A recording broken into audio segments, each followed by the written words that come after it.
Good evening to you, Match Fixer. Welcome. Gonna have a little chocolate.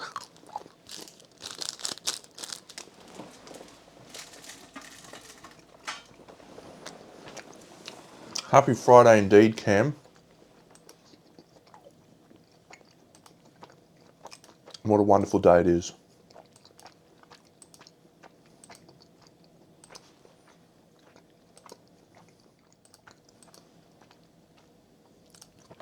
I haven't turned my Big Dinner light on for a couple of days. That's because I'm travelling next week and I need the plug that I plug it into at the wall. Let's talk. Did you get all your Kingdom Death stuff today, Match Fixer? Well done. Yeah, a lot of other Australians appear to be receiving toys.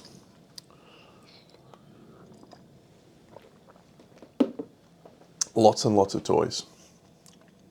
Yes, how exciting. So, Cam, you're probably not going to watch tonight because we're on Lantern Year 19 and we're facing off against the Red Witches, Level 2. But let's talk about everything that's going on. So, last night was an absolute shit show.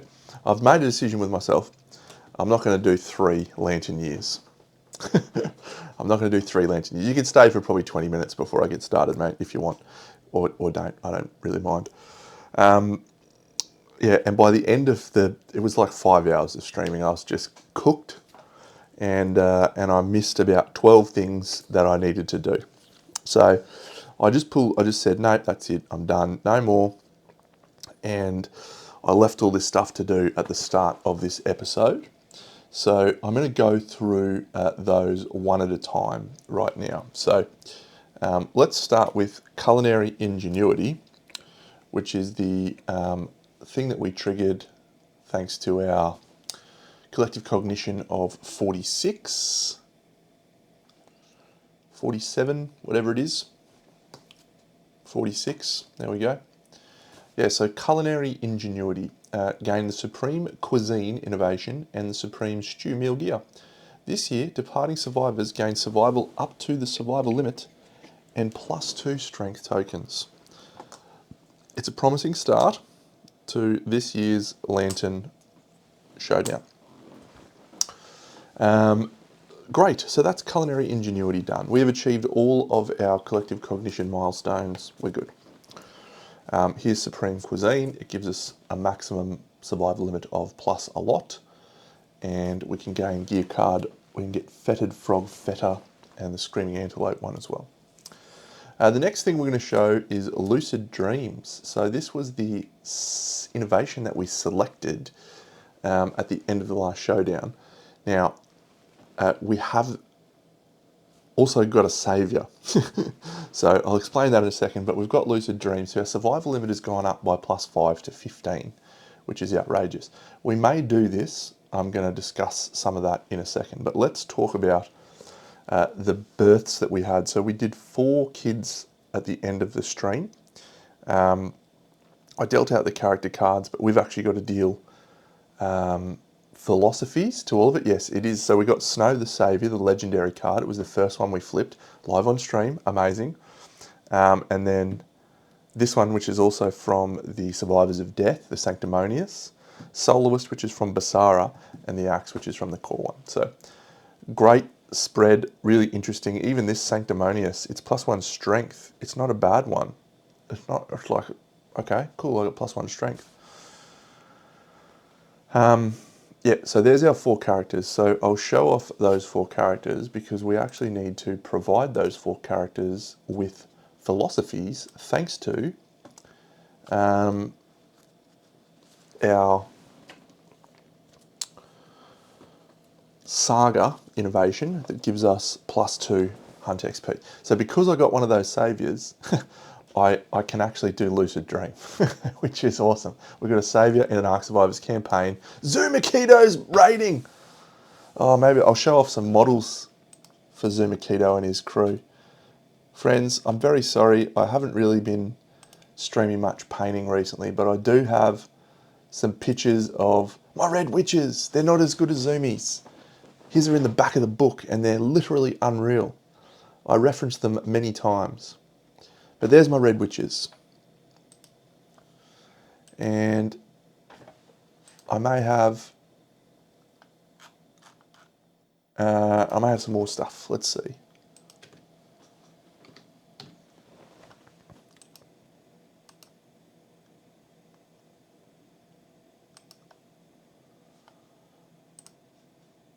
Yes, I'm very pleased with them. Yeah,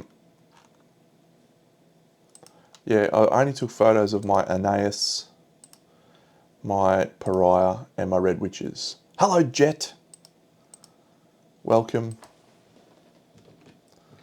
I'm actually playing a lot of Kingdom Death tonight and have been for the last week and a half because the new expansion stuff turned up. So I've got about 20 more Survivor models I'm going to paint, I think. But yeah, I'm actually playing tonight, so apologies that I'm not streaming. All right, so let's keep going. So we need to deal out philosophies for those 4 survivors, and then we have the option to do this Lucid Dreams ability, which we got from the Snow the Saviour box set. The manifest for 6 Hunt XP, you can just draw the top card and gain it. Seems fine. Dreamform is a secret fighting art. Seems fine. Or we can gain a random dream card. Now the dream cards also came in the Snow the Saviour box, and they seem interesting, but I'm not sure they've captured me enough to want to use them. Here they are. So you've got the Staff of Honed Ideals, which gives you movement, accuracy, and strength tokens. You've got, when you gain Hunt XP, gain a surge at the start of the next act or a free attack, which is pretty cool. Staff of the Resolute Vision, another survivor gains 4 survival when you gain Hunt XP. And finally, when you gain Hunt XP, gain a reroll token.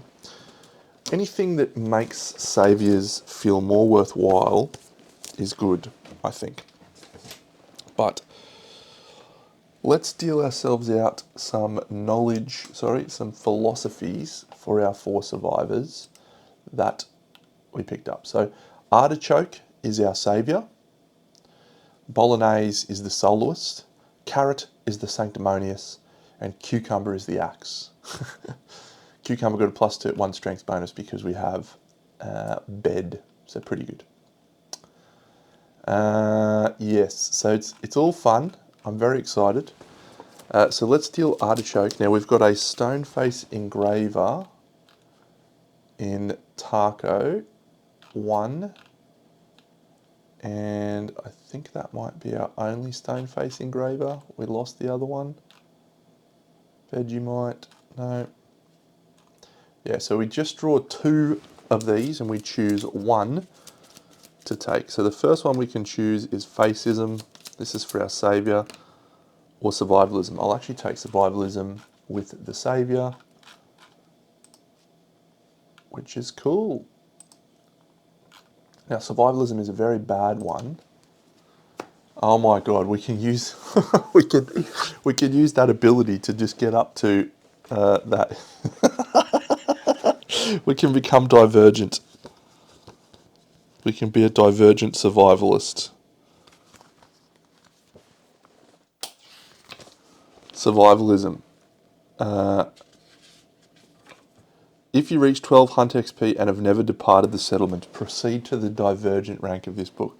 I can just do Lucid Dreams twice, Manifest, and we're there. I've never done that before. I've never had the thing. Shadow Royalty.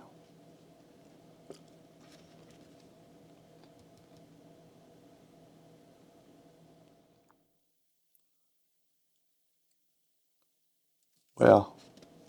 Well, we should definitely do that. That seems fun. Okay, so we'll just do this survivalism thing. We'll gain a Lumi. And we'll roll an 8. An 8 says gain strength training. we gain a random disorder, a random knowledge, and +2 Lumi because of our introspection. So let's do the random knowledge, and we're going to take Light Warrior.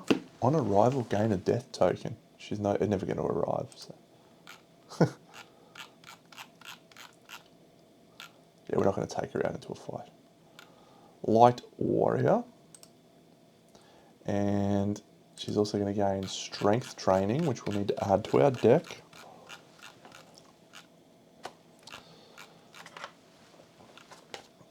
Which has not been leveled up at all.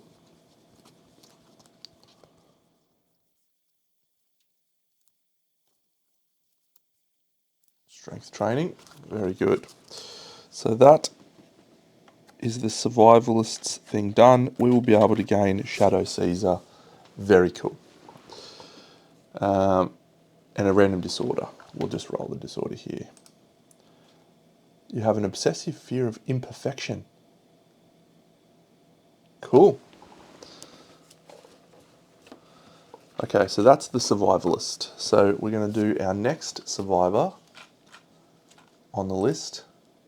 So thank you, Artichoke, for your service. Bolognese, the soloist. Bolognese has champion. Well, it won't be champion. Or gatherism. You adopt gatherism.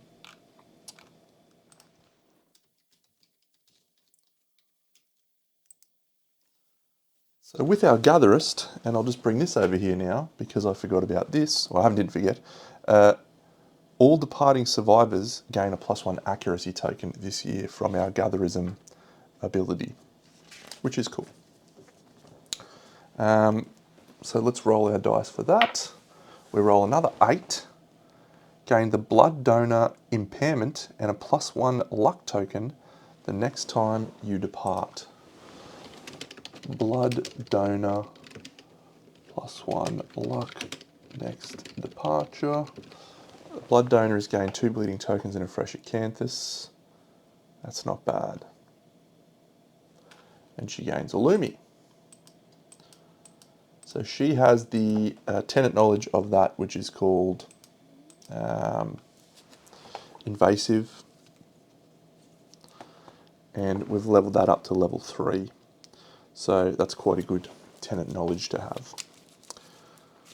Okay, the next survivor. Well done, Bolognese. Carrot.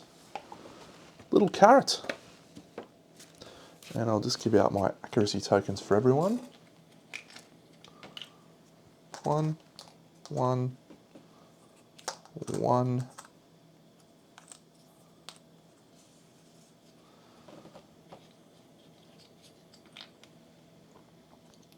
Okay. Back over here.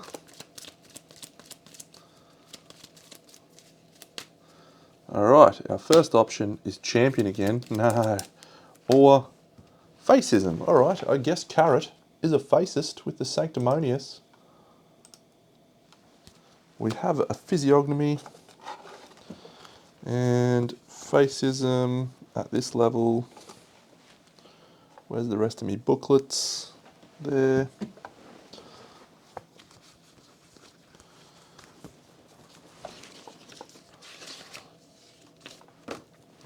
Gain a Lumi. Well done, Carrot. Carrot rolls a Lantern 10. Gain 1 Lumi and 1 movement the next time you depart. And we gain a permanent movement as well as a movement token the next time we depart.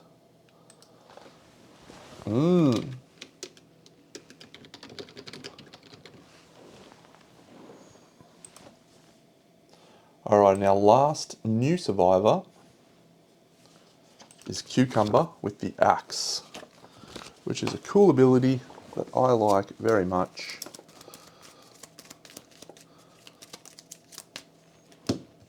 Deadism has been a lot of fun recently now that we've leveled up. Romanticism!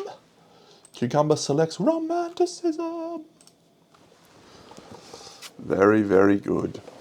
I was hoping we would get a Romanticist before the campaign was out, And indeed we have. We have this, we have this, we have this still to go. These are all the things that I should have done at the end of last night's stream, and I did not, because I am a chump. Dilettante. When you depart, gain a random knowledge from the knowledge deck. Quite fun. The first level of romanticism. Gain 2 courage. You must depart this lantern year, if able. We do need barbarism. I am so frothing for barbarism. Alright, so this changes a little bit, because I do have to, this guy has to depart now, which is okay. We're going to give them an axe mastery, weapon proficiency. Gain a Lumi. And a 1. Do not gain the settlement's departing bonuses this lantern year. Well, that's very, very disappointing. That's extremely disappointing.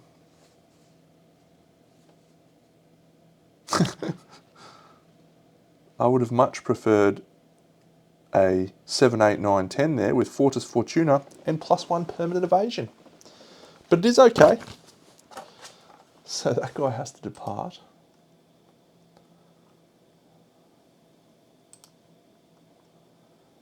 And I heard Bra sort of spread a little rumour or information in his video that there will be a barbarism on offer this Black Friday. Could be very exciting. Okay, we'll do a shrine roll. We roll a 9, so everyone's going to get +1 to all hit locations when we depart, except for this stupid cucumber. Blood weaving. So I did a sanguine extrusion last lantern year, and I crafted some gear. And, oh yeah, the last thing I need to do is acid storm the thing.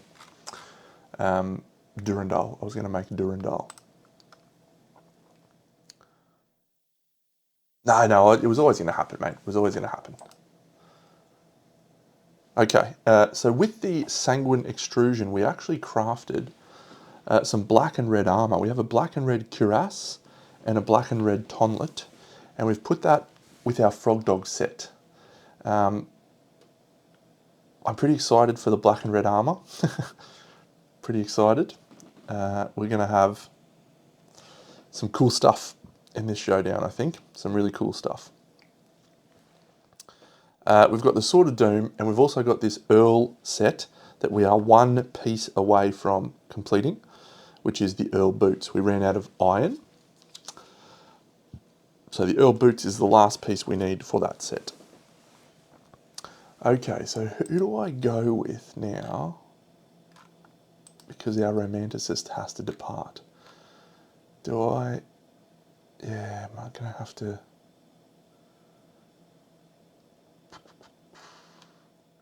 I reckon we keep...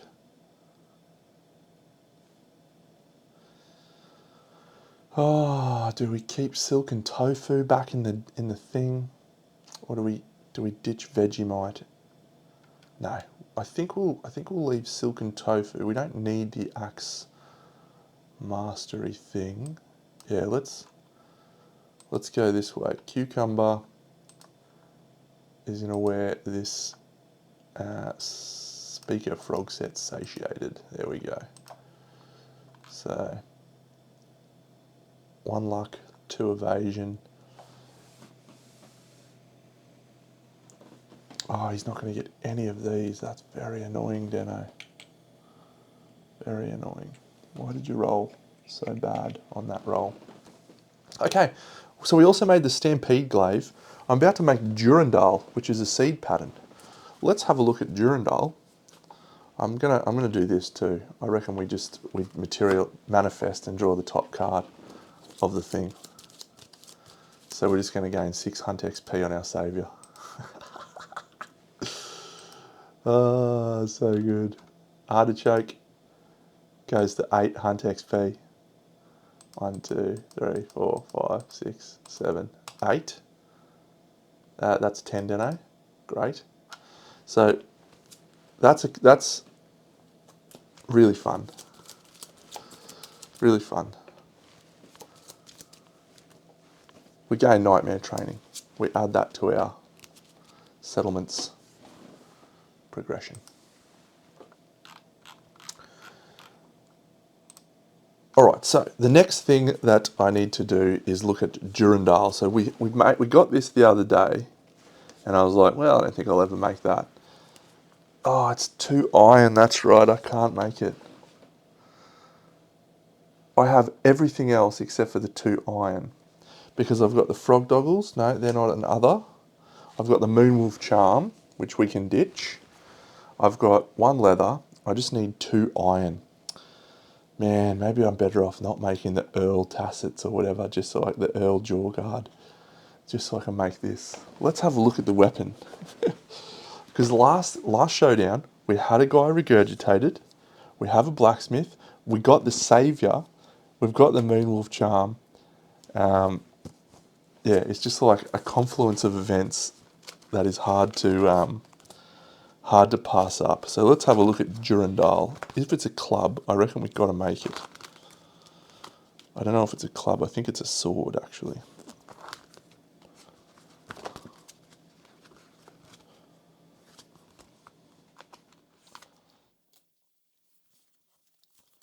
Okay, so when you depart with 1 or less armor at each hit location, add armor equal to your courage to all hit locations. It is ethereal, which means if there's no saviour in the settlement, it goes away. It is a weapon, melee, sword, metal, other. Other gear. Saviours may never have other gear in their gear grids. Ethereal is when the settlement has no saviour, archive this gear.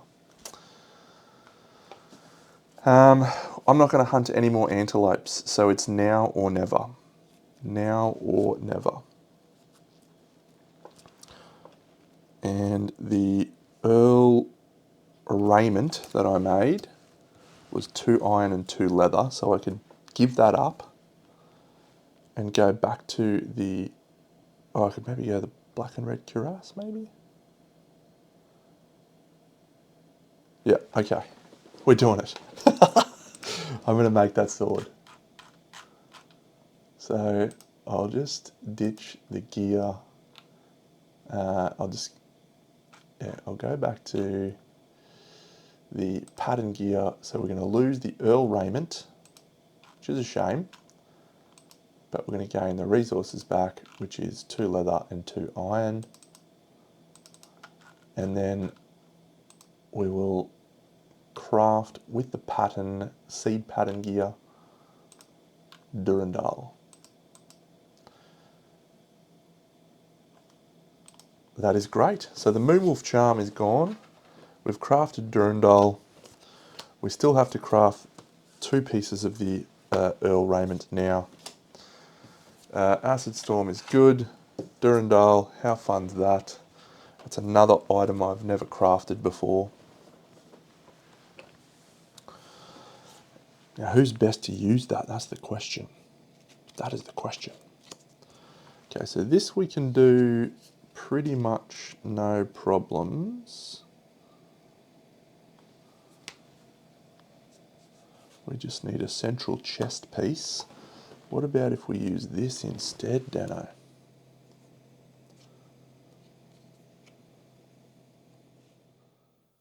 Cause you know that, baby, I'm your biggest fan. I'll follow you until you love me.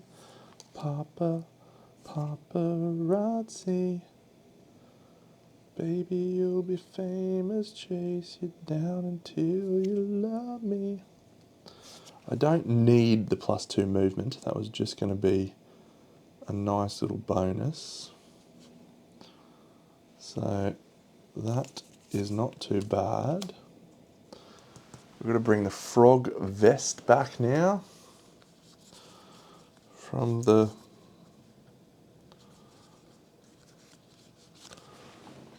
That's just an easy slot back in there. 1, 2, 3 green, so that's fine. So So we'll just have a little play around with this. So the Durandel's a sword, so maybe we ditch the Sword of Doom situation. And that frees up this pumpkin.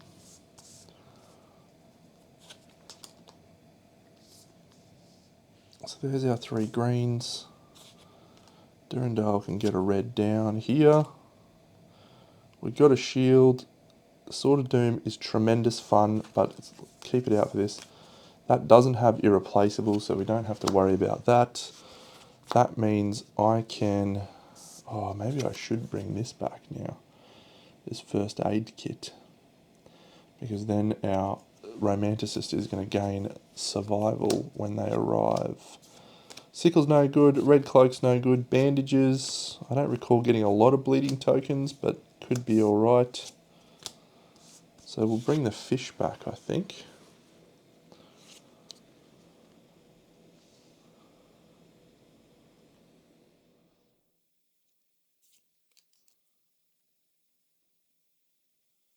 One, 2 blues, including a blue link. 1, 2 blues and a green. Oh, you've done it, Deno. You're a star. And we don't need that to go there. That's just you trying to be aesthetically pleasing. Oh, that's a great gear grid, Deno. That is a great gear grid. So, all right, that's it. I think this is going to be a very great showdown situation. I'm excited for it. Oh, that's right. I wanted to bring the first aid kit. Does anyone else have anything heavy?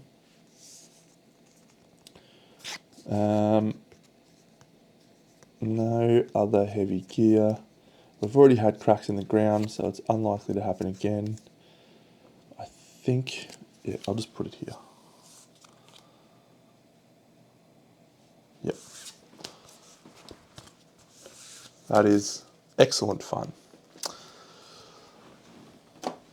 Okay, so this is a level 2 showdown against not her. She's the archer queen, Sia.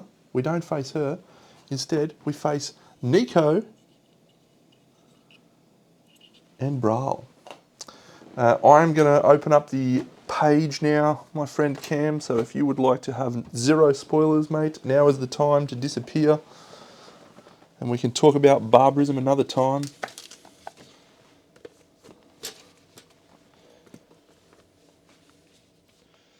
That picture of you, it's so magical. Roger that.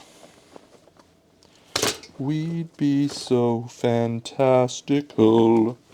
'Cause you know that, baby, I'm your biggest fan. I'll follow you until you love me. We shall need it, I think. This is going to be a great showdown.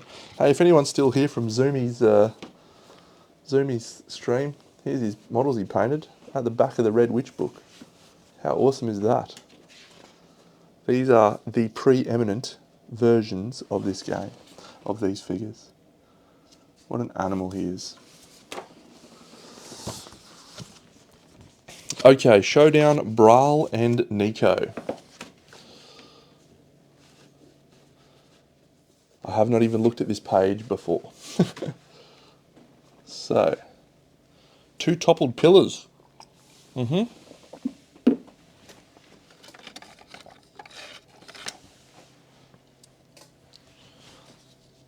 Place survivors anywhere in the blue spaces. Include Brawl's things. And how far back are they? So we're in the middle. 5 spaces. 1, 2, 3, 4, 5. She's here. 1, 2, 3, 4, 5. So that's their starting locations. And that's 3 down.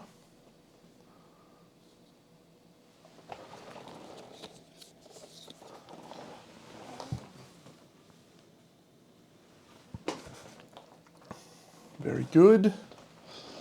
So I'll need to review our survivors' gear grids on Scribe in a second. But these are our survivors heading out.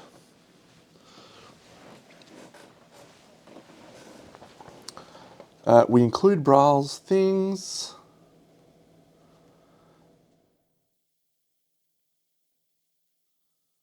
Discouraging presence. Okay, this is very exciting. Let's get this box.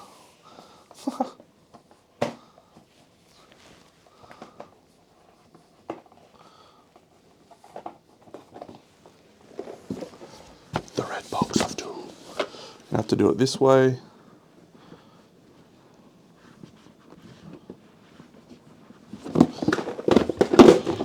Oh.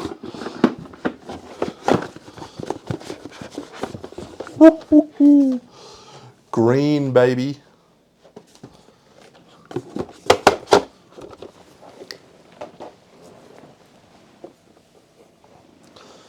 Okay, so we've got yellow.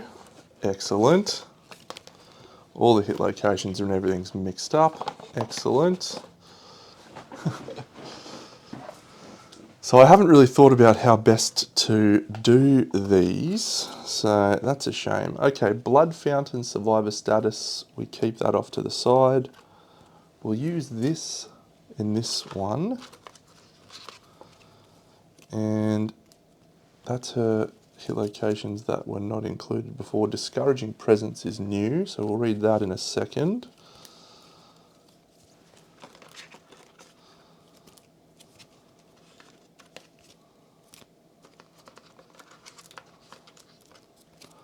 You still there, Match Fixer? Did you get all your toys today? Was that the very expensive purchase of all of the things? A lot of models, mate. That is a lot of models for you to be assembling and painting, one hopes.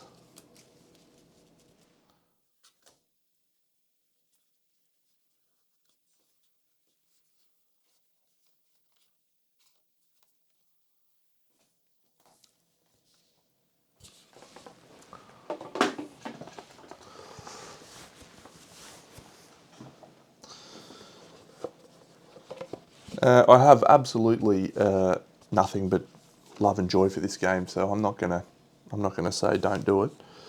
I'm just gonna say go ballistic. Okay, so let's go down here. So we've got our shrine. We won't forget that. Okay, so this is Braille's card. So let's just review her cards. So she has 7 and 11. So it's just all of her cards. 1, 2, 3, 4, 5, 6, 7, 8, 12, 13, 14. Yeah, so she's got all of her cards. 12, hang on, 14. Oh yeah, those two. So, and she's got her life card, which is a tracker of her life. So she's yellow. We're going to give her a yellow 10.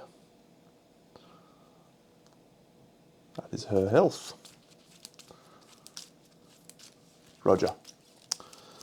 Yeah, I've got to get a few of the Indomitable Survivors that I'm waiting on, so I'm contemplating waiting till Black Friday, but I don't know. So that's her cards shuffled and ready to go, and I think our best bet for those is to go over here.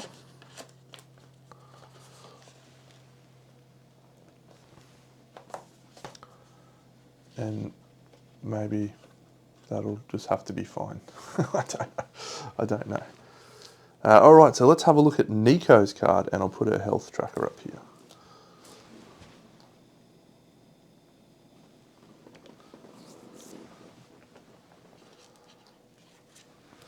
Okay, so Nico, oh, and yeah, so she's got Braille's life and discouraging presence. Survivors may not encourage or fist pump unless it's their act. That's a great, not great ability. Nico has 8 life. There's her green card. So we flip those over to say we've activated them. There's no boiling blood for her, so that's good. She does have this discouraging presence though. We don't need to worry about the wound stack. So she only has 6, 4, and 2 cards. So that's a survivor status.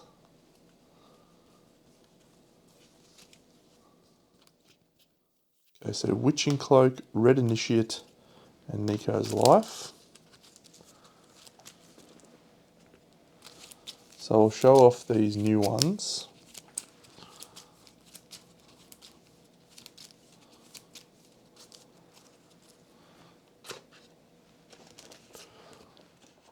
I'm not going to look at any of her hit locations. We're just going to shuffle those and put them over there.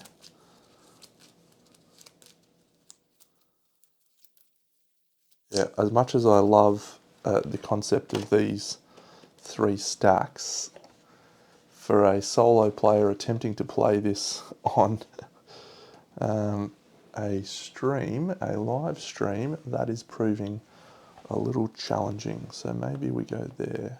Is that going to work for that one? Can barely see that as well because my face is in the way, but that'll do, that'll do. Okay, Nico's Life, she's got 8 life. Is that right? She has 8 life, so she is easier to kill.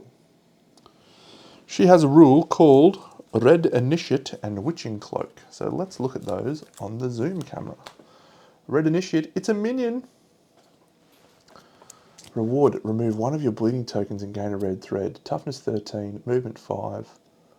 Perform Witching Cloak, and this is Witching Cloak. Swap the Red Witch or minion performing this with another random Red Witch. Then the Red Witch that's swapped in performs their basic action, targeting the original attacker or target.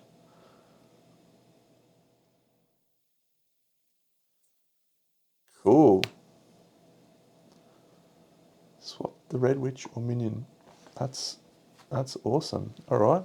So do we set any of those up? I don't know. Let's go read the thing.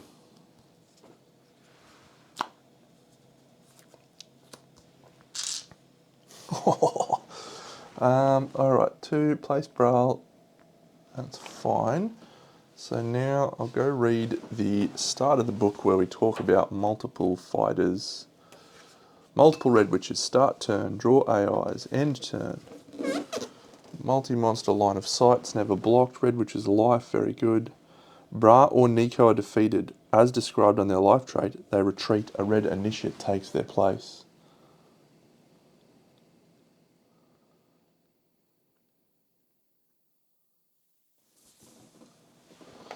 The camera's playing silly buggers. Okay.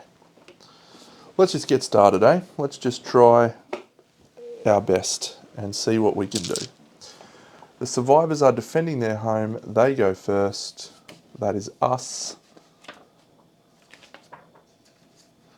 So we'll just review our 4 survivors and make sure I've got the right thingy.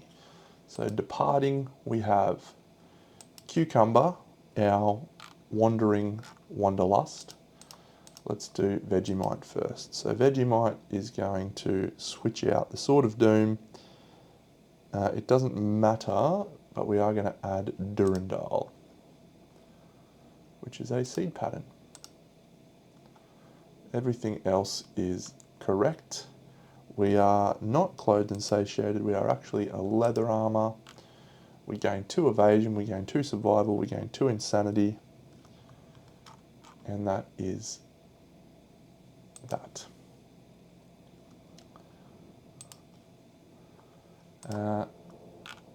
Pastor, who is wearing this black set, Pastor needs to change their gear grid significantly. So, Earl sleeves, Earl jaw guard, Lucky Charm, Mighty Bone Axe, Lantern Greaves, Monster Tooth Necklace, Earl Tassets. So we're going to put the dragon armor here, which is a dragon mantle, even though it's not that. And we're doing that because it has the right level of armor. Fish of abundance. I love the fish. Luck token. We'd be so fantastical. Where is my luck?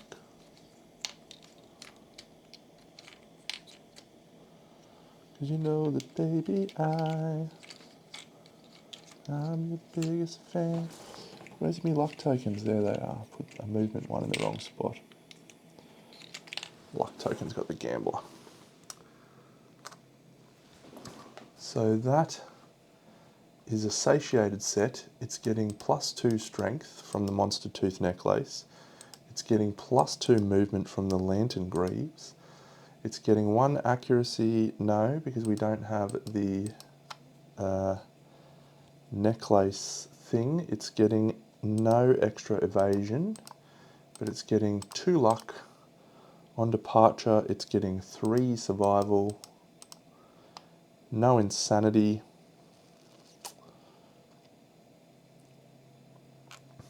and that's that. So we'll save that. Licorice is wielding this set. Now this is actually going to be the meal gear from Supreme Cuisine, which is the Supreme Stew.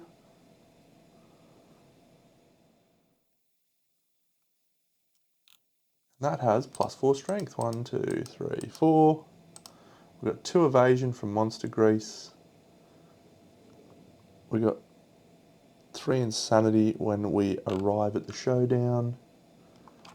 And that is good. 4 strength, 2 evasion is nice. And then this guy is wearing that. However, we're going to switch that for the Frog Dog Vest, which does suck a little bit. However, he's got the Grimacing Guillotine, the Speaker Cult Knife, Monster Grease, so he's got a luck. He's got a 2 evasion, and that's that. Okay, so instead of the Grimacing Guillotine, do we put a Drydocanthus so he gets... Yeah, let's do that. We're going to go Drydocanthus. We're not going to have the Grimacing Guillotine, so I don't want him to die.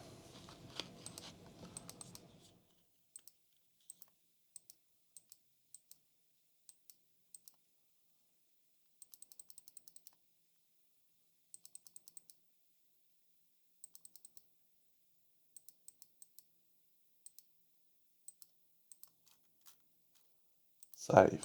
Okay. So what we're going to do now, and that person is green, we're going to depart.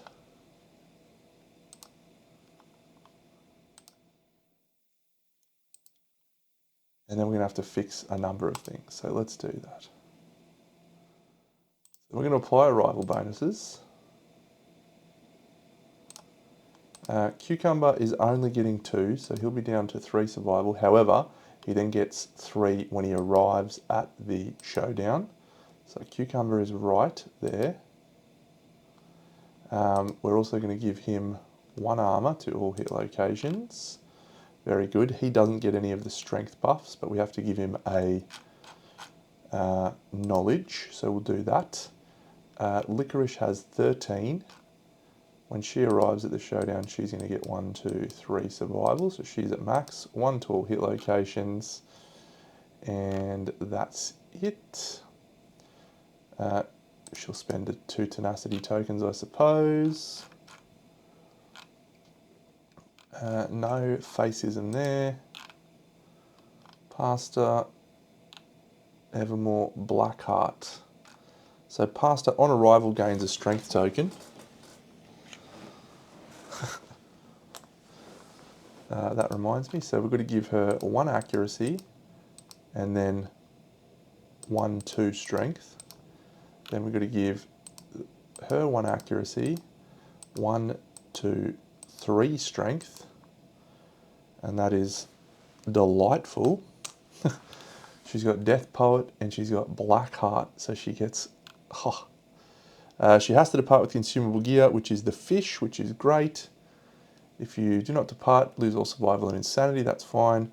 On arrival, we have to draw 2 attribute tokens. I forgot about that. And honour the side they're on. But she can actually consume and archive them for a bleed. Is that an action, I wonder? Vegemite, I don't think has 32 insanity.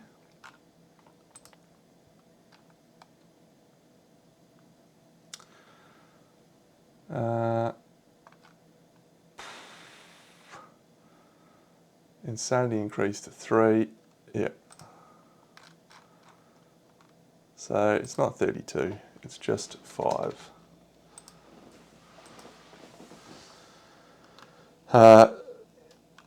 Inferiority complex, she is not departing with the most strength, but she's going to gain 2 strength tokens and an accuracy token and 1 at all hit locations. Everyone's also going to gain an understanding when they depart, 1. Pastors at max understanding. Understanding 6. Understanding 3. We have a tinker. We'll do our insight roll. That's a 1 on insight.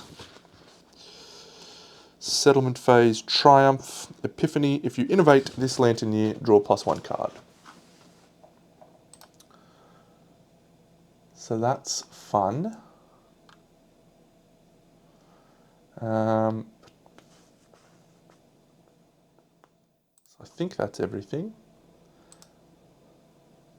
Yeah, didn't give you the +1. Did give you the +1.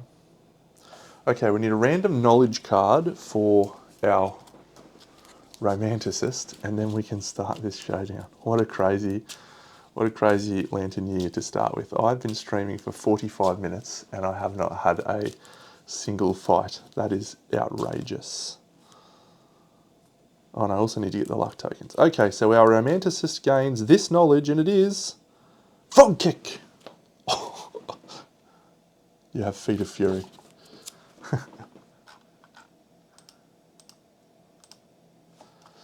All right, I'll grab out the other romanticist knowledge that we need, which is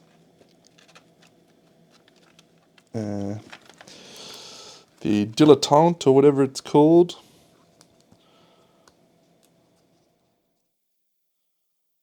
Wanderlust.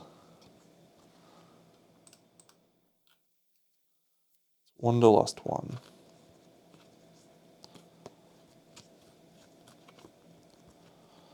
So Wanderlust and Frog Kick.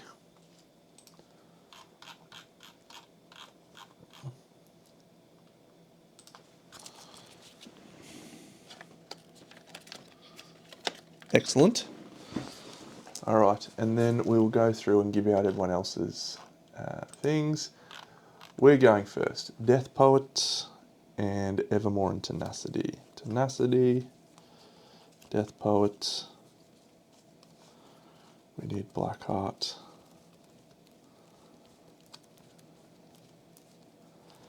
Evermore, so that's fine. Pastor, Death Poet, Evermore, Blackheart. Vegemite, Find the Castle. Physiognomy, alright, and Relativity. So Relativity, Physiognomy, and Find the Castle. Outstanding, Dano. This is going to be a great showdown. I am so excited for this.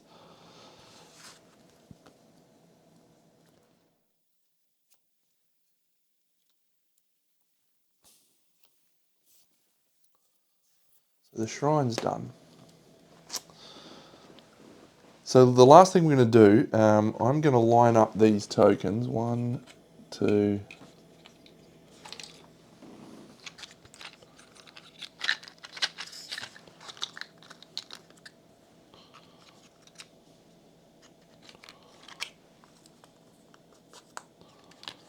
3, 4, 5, 6, 7. I think that's it. 1, 2. Yep.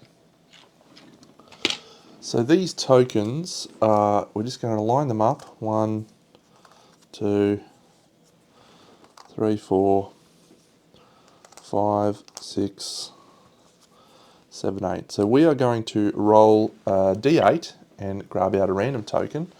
And this is for our chick with delirium, which is here. All you get is noisy. On arrival, draw 2 random attributes, and then we'll roll to see what side we get. So 1 to 8. So we've found ourselves a strength token, and then let's see if we can flip that strength token. 1 to 5 will be the negative. That's a 4. So we've got a negative strength token over here.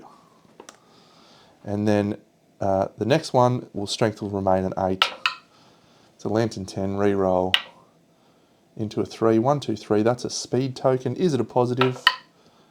It is a positive.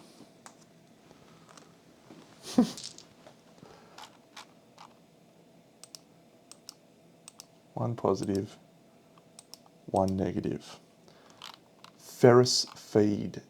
Consume and archive an attribute token for bleed 1.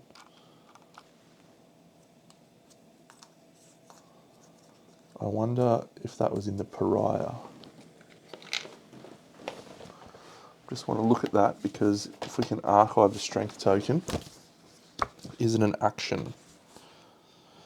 An ability during your act. Consume and archive one of your attribute tokens to suffer bleed 1. Oh, so we can just archive that -1 strength token. Delightful. Delightful. We're ready to go.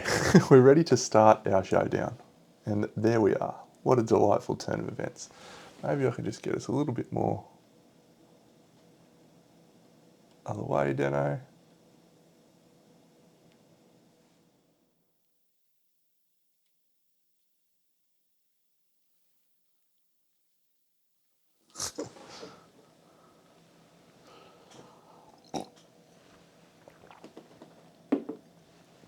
So, Brawl has more life. Nico has 13 toughness. Brawl has 11 toughness. Oh, these girls are in some real trouble. They're in some real trouble. All right, let's start with this Durandal. Oh, that's when you depart with 1 or less at each hill location. Add armor equal to your courage.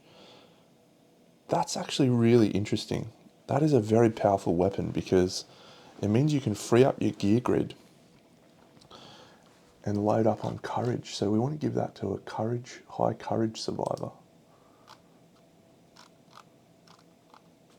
Oh yeah, we're gonna do that anyway. So we're gonna go 1, 2, 3, 4, 5, and we've found the castle. So we level up, find the castle to level 2. Find the castle, which is great. It's just the ability to move diagonally, and you may move up to 2 spaces diagonally. Is the new find the castle.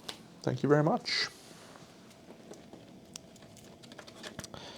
Doesn't sound like a powerful ability, but the more I played with it in my last game, my last campaign, it was unbelievable.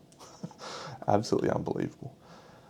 Oh, we get to add a terrain card. Oh my god, how could you still be doing stuff? We get to flip 2 and choose 1. First one we flip is 3 stone columns. I shan't be choosing 3 stone columns. The second one we flip is an ore vein. I will select an ore vein and hope that we can find an opportunity to pick ourselves up a tasty, tasty iron.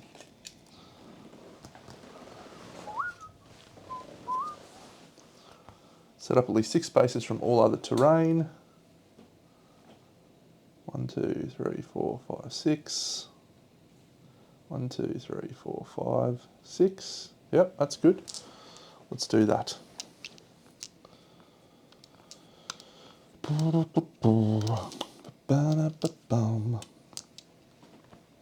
Okay, so we're swinging with Durandal. So we're accuracy 3. It is hitting on 6s, so we're going to be hitting on 5+ on these 3 dice. And we've rolled a perfect hit, a 5 and a 7. Okay, so I'm going to put these cards here, and then I will grab out some hit locations from Nico. So it's 3 of those. All right, and impervious. Nico performs Witching Cloak. Does that mean they swap spots? So there's no first strike. Alluring departure. Witching cloak. Swap the red witch with another random red witch. They're just teleporting around. This is great.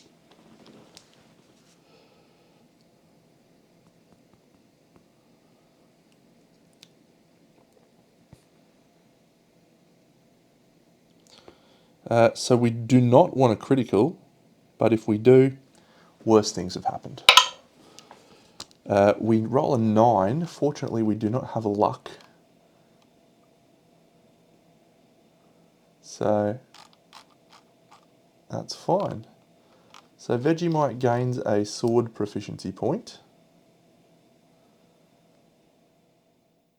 I feel like she got one last showdown. She should be a sword specialist, I think. I'm going to go and quickly double check that.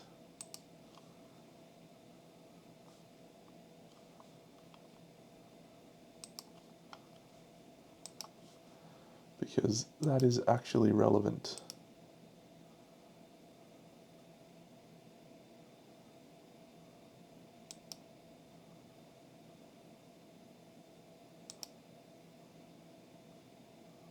No. No, that's fine. So she gains a proficiency point. Does a wound, doesn't fail. So that one is discarded. And she goes down to 7 wounds. So this one, lose 2 survival. That's awful for Vegemite. Do we want to do this first?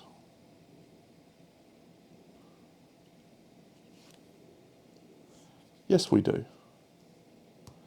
Nico performs Witching Cloak.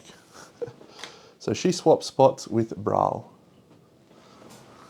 And that stops everyone from getting shot to pieces. What is happening with that? Great stuff. This showdown, it's so good. Alright, do we want to swing on Brawl? Do I want to swing on Brawl with the Durandal? Yeah, I think we'll swing on Brawl with Durandal.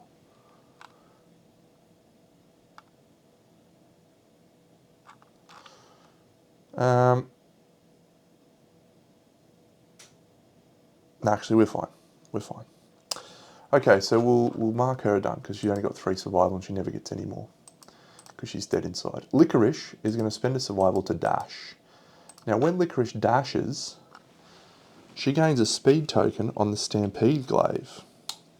This weapon gains +1 until the end of this showdown. So Licorice is in a dash into position. 1, 2, 3. And then she is going to charge with her spear. She's speed 6. That is so good. 1, 2, 3, 4, 5, 6. She'll bump Nico down 1. And then she'll follow using the Stampede Glaive. She swings with 2 speed. It is accuracy 7, which goes to 6, 5. And that's it, I think.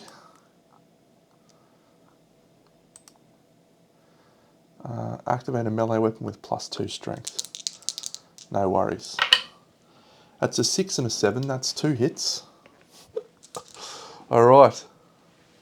No, there's a reflex. Parry super dense. What? Nico performs Witching Cloak. What a chump. What a chump. All right, what I'm going to do though, oh no, she doesn't have that thing. So we have to do the first strike. It's a reflex. We can't cancel it because we don't have a Qatar. We don't have the other thing. This is going to be a wild fight. But we literally are 2+ to wound, so that's a critical. Can't do anything about it. So we do a wound. So she's down to 6. and then a red initiate minion is adjacent to the attacker. So that red initiate is right here. She then teleports. Oh, hang on a second. When you do Witching Cloak, you have to perform the basic action. All right, well, Braal's going to attack. That is amazing. Braal's going to attack our chick in purple, Vegemite. So Braal's attack. Braal, basic action. This is incredible. 4 speed, hitting on 4+. However, that goes to 7+. 1, 2, 3, 4. 7+. So that's 3 hits. Great roll from Deno. Chest, hands, waist. So 1, 2, 3. 1, 2, 3. 1, 2, 3. We also ignore bash, which that attack actually does have bash. So the leather armor continues winning. Oh, it's actually only 2 attack. 2 damage. Okay. 1,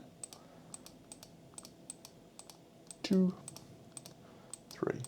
And now the chick with the stampede glaive who just stampeded is also going to get attacked by Braal. Her evasion is also 3, so this is 4 speed, hitting on 7s. 2 hits this time. Good work, Deno. And these 2 are on the head and the waist. 1, 2, 1, 2. Incredible. We ignore the rest of her cards. Incredible. Those go away. This is outstanding. Okay, so now, if we look at a red initiate, if you kill a red initiate, oh, and she gains a proficiency point in, no, we might change her proficiency to spear because that's a spear. So she'll drop that down and she'll gain a proficiency point. I've given up on shield for this campaign. Target the closest survivor, full move them and then perform Witching Cloak. That is incredible. That just means a red witch appears and attacks you. Reward, remove 1 of your bleeding tokens and gain a red thread. So we might swing with the Stampede Glaive with Licorice, spending a survival to try and kill a red initiate. So we're hitting on 5s. So it's a perfect hit. And then on a 2+, that is a dead Witching Cloak chick, which means we gain a red thread, which is exactly what we need to make some new red pieces. So 1 red thread.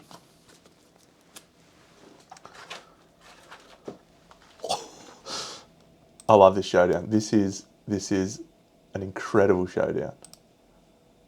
I am all about this. Okay, so Licorice has surged. She's had her turn, Vegemite, and she's also dashed. Excellent. Excellent. Well done, Licorice. All right, pasta. So pasta, oh, and we'll go back over here. This is here. So pasta is going to go 1, 2, 3, 4, 5. So pasta has, yeah, Mighty Bone Axe. All right, let's go hit Nico one more time, I reckon. She's run away from us, so we're going to dash. And we're going to go 1, 2, 3, 4, 5. 1, 2, 3, 4, 5. We're into the flank. She has got 4 speed on the Mighty Bone Axe. Now, she gains a -1 accuracy token if you do not have one at the end of her act. That is from the black and red cuirass. So she gains a -1 accuracy token at the end of her act, which she can use to archive hits. Incredible. All right, her attack roll. Hit, hit, hit, no hit. But that is a 1, which means the Savage Bone Axe allows you to reroll. That's 4 hits.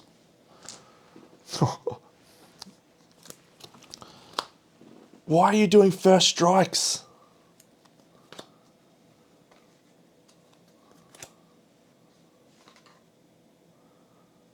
Why are you doing this? Did I draw from the wrong pile? That is definitely from the wrong pile. That's the one I just did. Yeah, okay. So I drew that one from the wrong pile there. And there. Okay. So we're just doing another reflex with a witching cloak. It's a wound, but it can't savage because we're wounded on a 2+ because we're strength 12. Reflex, the attacker feels their heart sink, lose 2 survival. 1, 2. We're wasting all of our stuff. And then she performs witching cloak. So she's in teleport here. And Braille's going to come in and have a little swing. If you don't mind.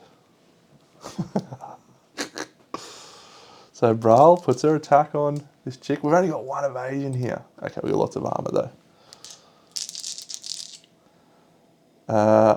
Oh yeah, Stampede Glaive chick got knocked down, didn't she? So we had to encourage her. So we'll just encourage her with the pasta. So she gains a deflect token. So she's got a deflect up.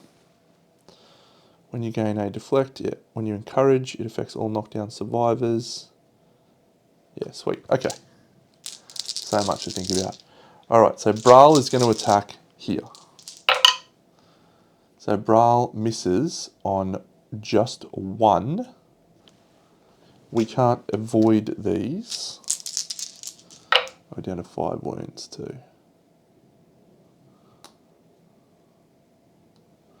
Body, boots, but these are only 2 a swing. 1, 2, 1, 2. 1, 2. And then we are knocked down from bash. So when you are knocked down, flip all your luck tokens. And then at the end of our act, we gain that. I think we'll be fine with that. I don't think we need to get up and do anything there. So let's go our last survivor, which is 1, 2, 3, 4, 5. We're going to surge before we do that and try and grab an iron. We do grab an iron, which is glorious.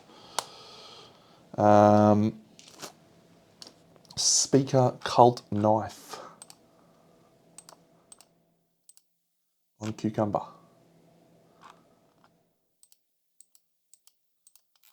So Cucumber has Feet of Fury. It can spend a... Oh, Feet of Fury. What a legend. 3 speed, Speaker Cult Knife. He is accuracy 1, and so that is 2 hits. Come on, Dano. 1, 2. Okay. Lose 2 survival, lose 2 survival. Damn. Alright, well, we'll do this.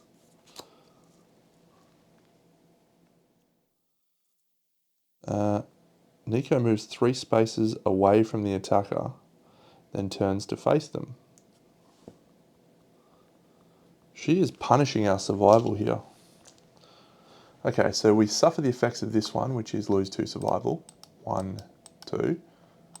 And then we also attempt to critically wound that. We are luck 1, the Speaker Cult Knife is deadly, so that's an 8 to wound, plus we are sharp.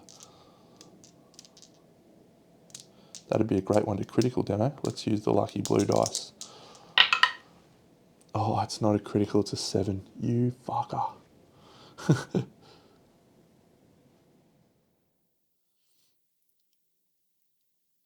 Deadly. Not yet. We needed a 7. We needed a 8. Damn. Okay, that's a wound though. So she is down to 4 wounds, and we don't have any teleporting shenanigans. And that was a no reaction. So this one, there is no critical reaction. So we'll just roll our sharp roll. Bet you we crit this one. We do not, but we do a wound, so we're down to 3. We also lose 2 survival. 1, 2. Then it says Nico moves 3 spaces away from the attacker, then turns to face them.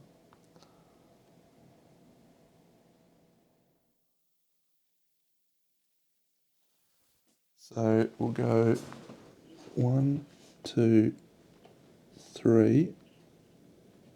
Turns to face. Is that super dodgy though? Doesn't say directly away, which is the key thing. So any survivors caught in the cruel rain zone suffer 3 damage and lose 2 survival. The only person caught in that is Pasta. So lose 2 survival, suffer 3 damage. Don't do the body, the head. 1, 2, 3. Okay, that's going to be our first turn. Everyone has surged and or dashed that wants to. We do have a surge available. Nico's got 3 wounds left, but she's only got like 3 or 4 cards. She's got a few cards left in her deck. Okay, so that is awesome. Alright, so now I want to go and read this thing again and make sure I'm doing it right. Okay, start a turn. Rules that specify start of monster turn. Draw AIs. Then end of turn. And that's it. So there's no Witching Cloak, Red Initiate. They go after, minions go after the monster goes. Maybe before, but there isn't any, so we'll worry about that later. So we'll start with Brawl. So I'll flip her card so we know we're doing her action, which is what that's for. And she will flip an AI card, and she flips Meteoric Hook. Closest threat in range. That is Vegemite, who cannot gain survival. This attack is 4 speed. Always hits the body location. Yuck. 3 evasion though. 2 speed. Okay, so we're hitting on 7s. So we rolled 2 perfect hits. Always hits the body. So we might dodge one of those.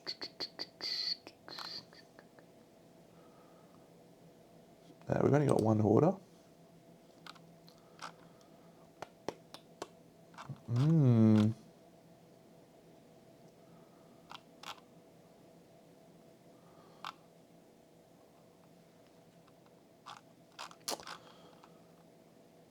Let's dodge 1. Have to be very frugal with my survival here. 1, 2.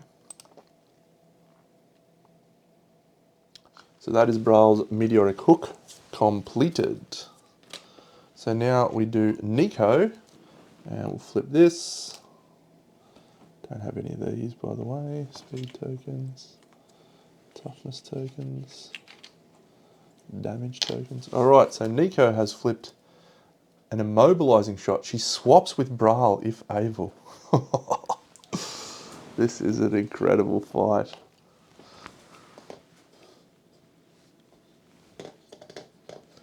So one assumes they retain their same facing.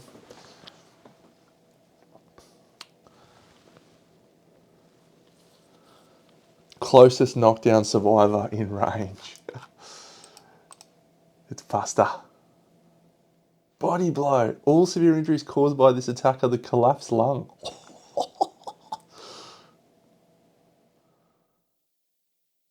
That is awesome. Closest knockdown survivor in range. So move into range, it's range 4. So we'll go 1, 2, 3.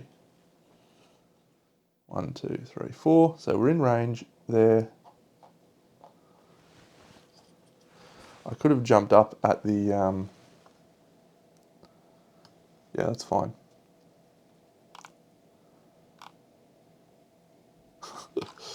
Okay, so this attack is 4 speed, hitting on 3s, which goes to 4s. 3, 1, and 4, and 7. So 2 hits. It doesn't specify that this has to go to the body. It just says all severe injuries caused by this attack. So that's waist and hand. 1, 2, 3. 1, 2, 3. So no deflect tokens, so that's it. An immobilizing shot. Well done, Nico. So we'll reset everything. So these guys go here. And this one goes here. Yeah, I reckon we continue our plan of trying to kill old mate. Now, she's in a not stand up. I know she's got the deflect set. So yeah, she'll stand up. So I reckon we go in with Durandal. Let's go with Vegemite. Vegemite will find the castle, move diagonally. He's going to move 1, 2, 3, 4 into the blind of her. And he'll swing with Durandal at 2 speed, hitting on a 2+. Of course, we roll a 1 there. And we have flipped a reflex. Nico performs basic action. We'd love to get a critical here, Deno. Could be time. We haven't got one yet. Thank you very much for calling a critical. Persistent injury, blocked valve. Survivors ignore the effects of the hollow heart survivor status card. She's down to 2 wounds. That's great. I would have preferred that on the mighty bone axe because it's savage. Yeah, it's savage. Alright, I haven't seen either of their traps yet. So mighty bone axe, 1, 2, 3, into the front. We'll swing with 4 speed. So Vegemite's done. Yeah, 4 speed with the mighty bone axe, hitting on a 2+. 4 hits. This is going to proc the trap for certain. So I'll just grab the deck over here so we can see. There's 5. So unless I've bottom decked the trap, I think we're trapping. There it is. The hollow heart arrow. All survivors are doomed. All survivors within 3 spaces of Nico are knocked down and lose 2 survival. Okay, so when you're knocked down, you flip your luck tokens for her, which is great. And lose 2 survival. 1, 2. Unfortunately, that is the last 2 survival that Vegemite will ever spend unless we're able to remove that impairment.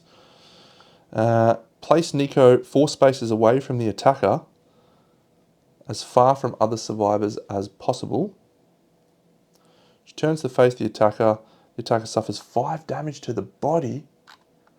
Oh my god, past her. And gains the hollow heart survivor status card. That's okay. But she's going to have to do a severe injury roll. And I don't think we have anything we can avoid that with. When you suffer a brain trauma. Oh yeah, we've got undeathable. That should be fine. Oh, we're actually archiving this -1 strength token too. And gaining a bleed. Because that is not an action we determined. Okay, this is delightful. Let's just roll severe injury on the body. Does she have a systemic pressure? No, she doesn't. That is a Lantern 10. She's knocked over. And that is all. And yes, so Nico moves 4 spaces away. 1, 2, 3, 4, I guess. As far away from all other survivors as possible. You can't see her, but she's down here. Turn off your face, Deno. There she is. Yeah. All right, so we haven't dashed yet. So I think what we might do is load up and try and do 2 more wounds with her. So she can dash and surge. She has her deflect. Oh yeah, and we ignore hollow heart thanks to our... that would have been good. Top deck in the trap. Where's the persistent injury? Okay.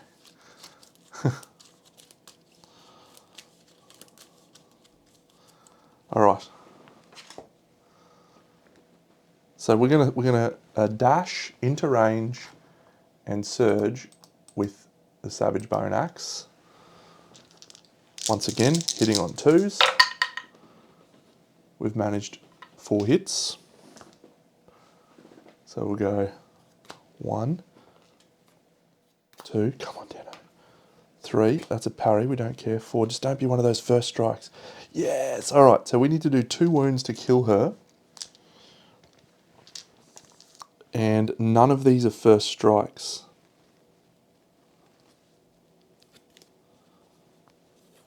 These are luck. But we don't want to do those. They're a parry. Yeah, so we'll do that. If we critical this, and we would need to roll a 8 plus, we'll immediately kill her, and we'll also gain survival up to the settlement survival limit if we roll an 8. We do not, we just do 1 wound, which takes her down to 1. We lose 2 survival from the mesmeric beads. 1, 2. And then, I think, should we go for the parry location? That's an interesting choice. So we can gain +1 luck, spend 1 survival to gain +2 luck. So we'd be critting on a 6.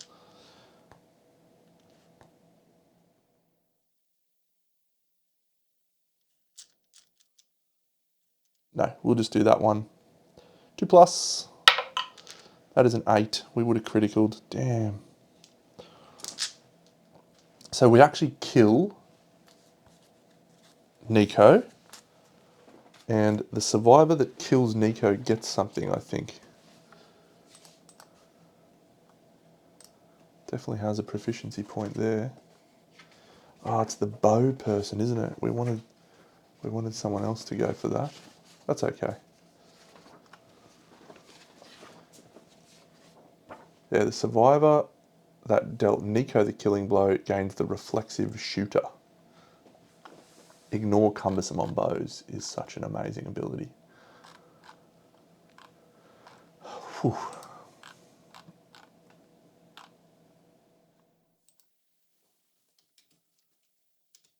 Ignore cumbersome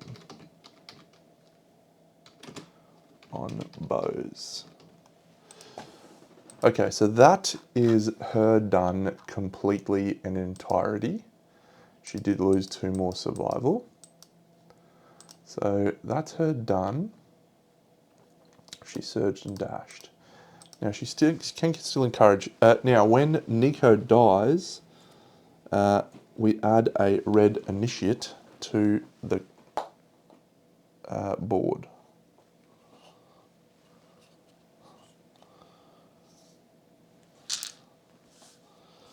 And that red initiate is going to be a pain in my butt. So they're going to do a swap. Alright, so we have not had a swing on Brawl in anger. Let's move this a little bit closer so you can see Brawl. There she is. So we are going to dash with our Stampede Glaive chick. By golly, our Stampede Glaive is now speed 3. And remember, we have a deflect token here. So we'll dash into position and then we'll charge with our Stampede Glaive, which we'll now attack with a 3 speed. And we hit twice with the Stampede Glaive. And so Brawl will be able to draw from here a reflex and a first strike. If adjacent to the attacker, oh, that's awful. Cool. So does she wound? And this doesn't do anything, I don't think. Yes, so it wounds, and there's a reflex. Okay, so Brawl goes down to 9 wounds. We can find the 9, Deno. Does exist on this dice, yes. Okay, and then roll the hit location die and reduce our armor at the hands to 0 with a crushing grip. Okay, so we don't do this reflex. The Witching Cloak happens now, and Witching Cloak is teleport with an initiate. Swap the red witch or minion performing this with another random red witch, if there are none. Okay, so we aren't actually going to swap in anymore, but there is just a red initiate there for us to grab a red thread from. Right red thread. Oh, that means we actually are going to have to do this other reflex. because she's still in our range. Can we critical? No, we can't, but we wound. She's down to 8. Okay, so all knockdown survivors, full move Braille through the attacker. All survivors roll a hit location die and reduce armor points at that location to 0. She's got no head armor. 1, 2, 3. And Braille is speed 7. 1, 2, 3, 4, 5, 6, 7. She's knocked down. She suffered collision. And that's that. Okay, so we could stand her up. We won't at the moment. Remember, she has a deflect token up, so that's fine. Let's move our speaker cult knife person, Cucumber, into the blind. 1, 2, 3, 4, 5. And we will swing with the speaker cult knife. Do we frog kick, Deno? No, speaker cult knife. Hitting on 3s. That's a 2, a 7, and a 6. So we will gain a super dense. Oh, cool. There's a red initiate minion adjacent to the attacker. So I've just got to read Witching Cloak again and tell me if I'm wrong on this. Anyone that's still watching. Swap the red witch or minion performing this with another random red witch. If there are none, end this action. Okay, so you only swap if there's another red witch. The minions, if they attack, they swap the red witch in. Okay, cool. Cool. So Braille's going to perform Witching Cloak after we add a initiate to the board. So that's another initiate. And then Braille doesn't do anything with Witching Cloak. So that's more red thread for us. Get amongst it. So we will clip Braille with our thing.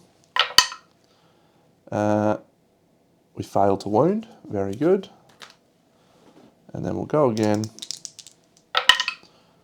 We do wound. We would critical, but there isn't one.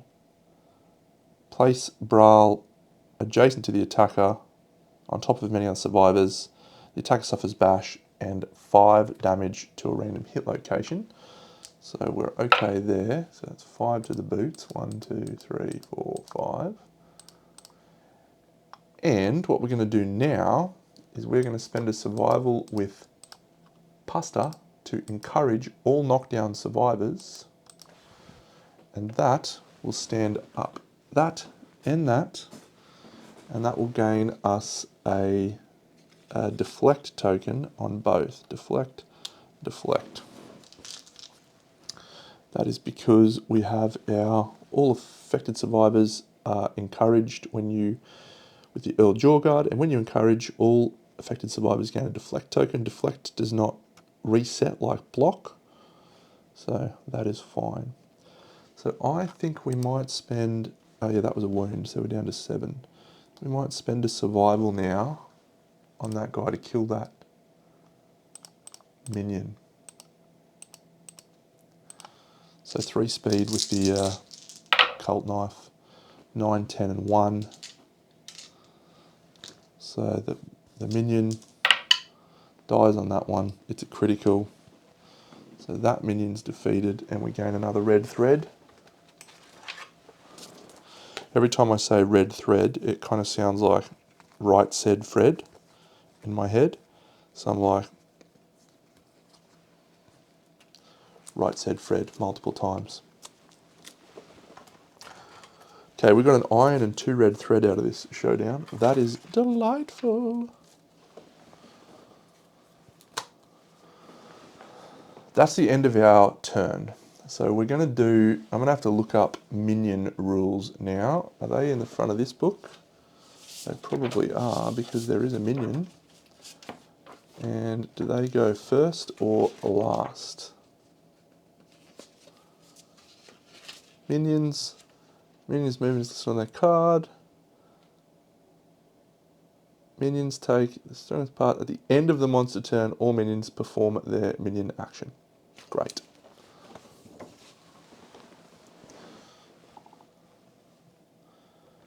Alright, so we're going to do Brawl. So Brawl's going to draw an AI card, and it is Meteoric Warrior, an adjacent survivor. No!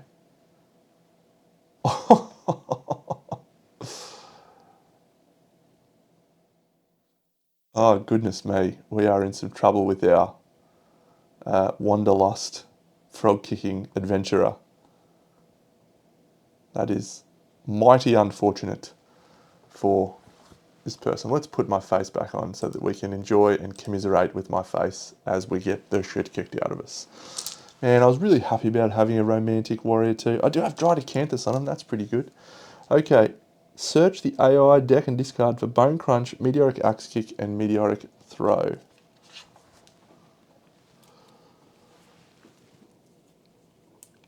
Meteoric Throw, Bone Crunch Punch, and Meteoric Axe Kick. Shuffle this, then play them all in order with Bone Crunch Punch.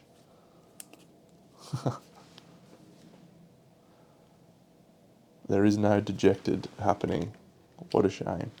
Alright, Bone Crunch Punch. The key with this trick is don't stand next to her. Noted. Noted. We are 3 evasion and we do have a deflect. So that is about as good as we can expect for this situation.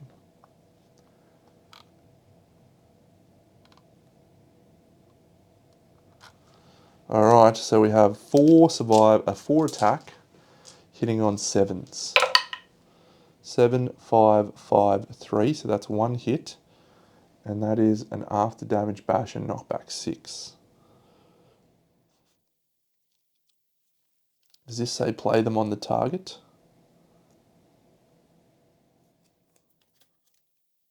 Play them all, one after another. So that actually might be a knockback we want to take. Bash and knockback 6. Because then we're no longer the closest and we're knocked down. And so then we have a Meteoric Threat instead. Just 2 damage, unless we roll the legs. Truer words were never spoken, Deno. The legs. So stupid. It's a 3, it's 2 bleeding tokens. No systemic pressure. What an absolute puss bucket. Okay, but we kept the deflect token, which is fine. 1, 2, 3, 4, 5, 6, knockdown. Now I'll have to check if she, our Wanderlust, has photophobia. No, she doesn't. Sweet. Alright, so that was the first AI card done. So that was Bone Crunch Punch. Then we do a Meteoric Axe Kick, and then we follow that up with Meteoric Throw. So here's the Meteoric Axe Kick. Hey-ya! The closest threat in range. And so that is our Screaming Antelope chick who has 2 deflect tokens. So we'll move into the Screaming Antelope chick. There we are. And this is 4 speed hitting on 7s. Oh, all other side. Oh, that is crazy. Okay, so we've got an 8, a 10, a 6 and a 2. So that's 2 hits. We'll spend a survival to dodge 1. And then we will fling a deflect token to ignore that. And then the third card, the third and final card, is Meteoric Throw, which is the closest threat in range. We're going to do it again. 7 speed, 7s to hit on 4 speed. 4, 7, 10. We can't dodge a second time. No, that's so bad. Maybe we should have taken that hit. Brawl seizes handfuls of flesh. Place a target adjacent to another random survivor. Each suffers collision and 3 damage to 2 hit locations. Okay, so first thing that happens is we're going to take 2 damage to our body. 1, 2. And then we're already adjacent to another survivor. We deflect again, that's fine. And then we suffer 3 damage to 2 hit locations, both survivors. So we'll do her first. The body and the boots. 1, 2, 3. 1, 2, 3. And then our buff head. Just don't roll the feet. Guaranteed double feet. Body head, yes. 1, 2, 3. 1, 2, 3. What an awesome card. What an awesome thing to see happen. That goes into the discard pile, Meteoric Warrior, and the rest of the AI cards get shuffled together. Says it at the bottom of Meteoric Warrior. So that's that done. So Braal's turn is over. All this comes back. We will not... oh, actually, I lie. The Red Initiate now goes. The Red Initiate is over here. So I'll just move this down a little bit so you can see, because it doesn't really matter. Yeah, so the Red Initiate's going to move to here and attack her. And where is the Red Initiate's card? Yes, full move towards the target and then perform Witching Cloak. Alright, we probably dash away from that. No, basic action, she's going to get us anyway.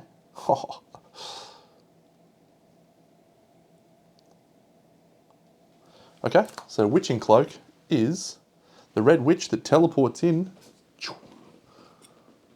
which is her. Swap spots. Makes an attack. It's a basic action. So basic action, 4 speed, hitting on 4s, which goes to 5s, I think. 1, 4, 5, and 2.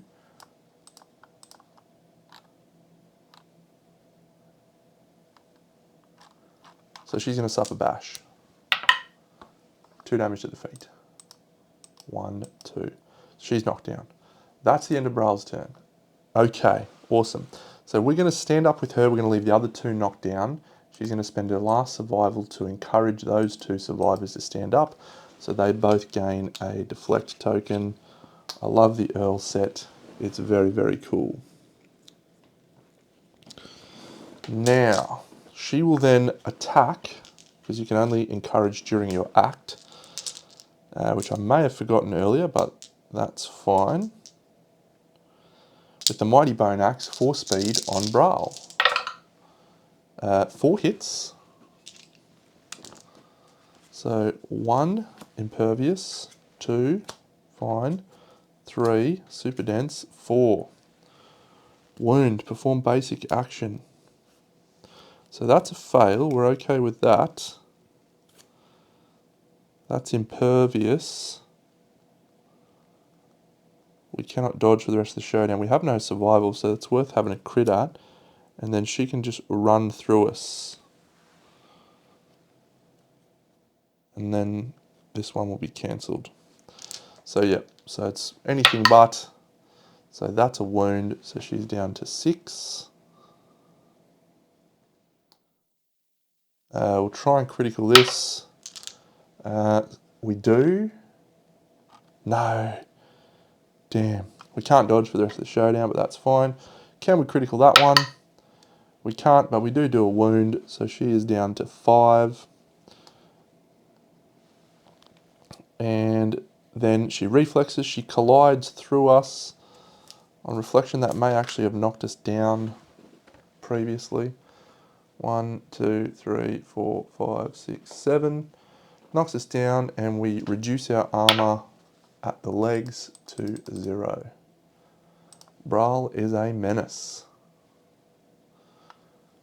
Our Durandal survivor does not have a single survival and so cannot dash. And you would think to yourself, Deno, how do you ever get anywhere? Well, let me explain how. Find the castle! 1, 2, 3, 4. It's actually so good. It's so good. Alright, swinging with Durandal in the blind.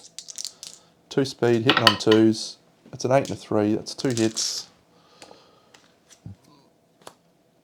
There's a first strike. She gains +4 toughness. And there's a reflex.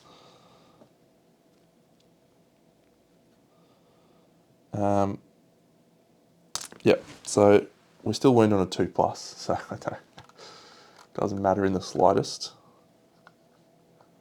So yeah, 2+, so that's a wound. We don't fail. She's down to 4. And that is discarded. And then this has a reflex.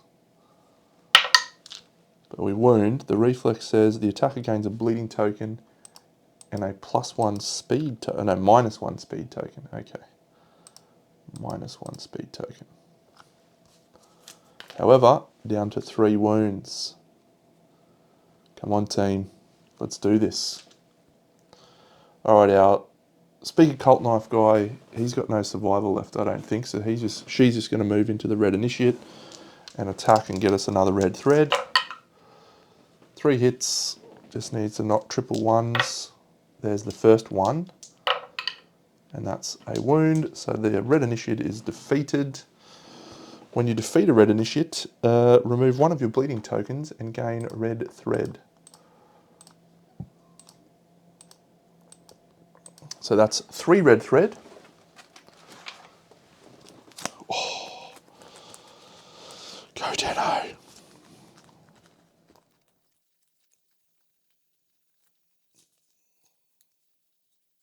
Ooh, are we capped out on red thread? Is there only 2 in the deck? Surely not.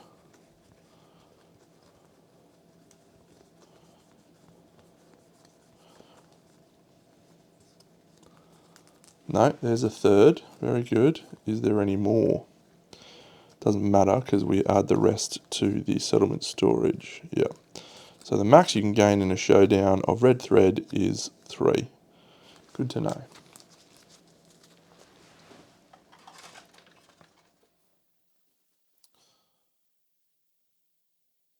Alright, so that's cucumber done. So now, licorice, we're going to go balls to the wall. She's going to dash. And then she's going to position herself so that she can knock this guy out. 1, 2, 3, 4. 1, 2, 3, 4, 5. Yep. So she'll dash or do the thing to there. She'll move to there. She'll hit there. -1. So this is a 4-speed Stampede Glaive hitting on 5s. So we roll 2 hits. There's a reflex and an impervious. So the Witching Cloak does absolutely nothing. The reflex, all survivors Brawl collides with. Yeah, okay. That is not a critical. She has no luck, but it is a wound. Brawl's down to 2 wounds. We don't have any way to surge, so we're just going to suffer damage to the head to 0, so that's fine. And Brawl is going 1, 2, 3, 4, 5, 6, 7.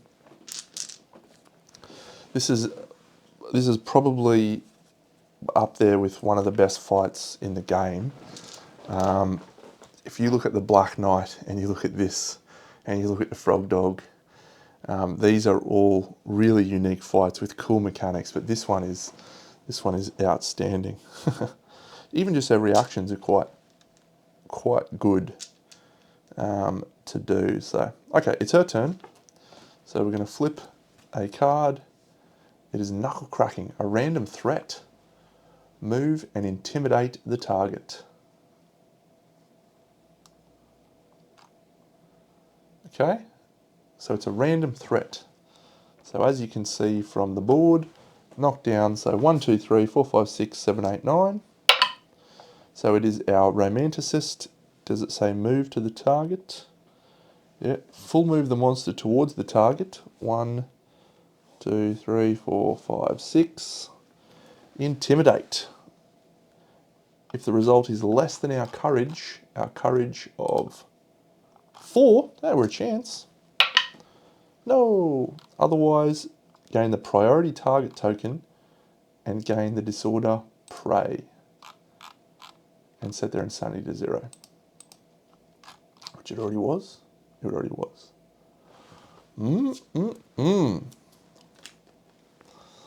2 wounds to do. We'll just do Stampede Glaive, I think. It's our most likely. 1, 2, 3, 4, 5. Actually, we'll find the castle.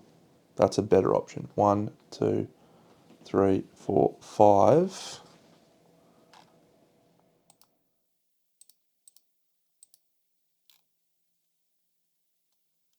Use this. So Stampede Glaive's there. We automate stand up with that. Yep, so we're going to swing with 4 speed with the Stampede Glaive. We are not in the blind spot because we're a little bit away. So we're hitting on 5s. We roll 2 hits, which is exactly what we need. Come on, Dano. So that's still wounding on a 2. Yes. 4 toughness, 4 toughness. Oh, okay. So the second one is going to wound a little bit worse.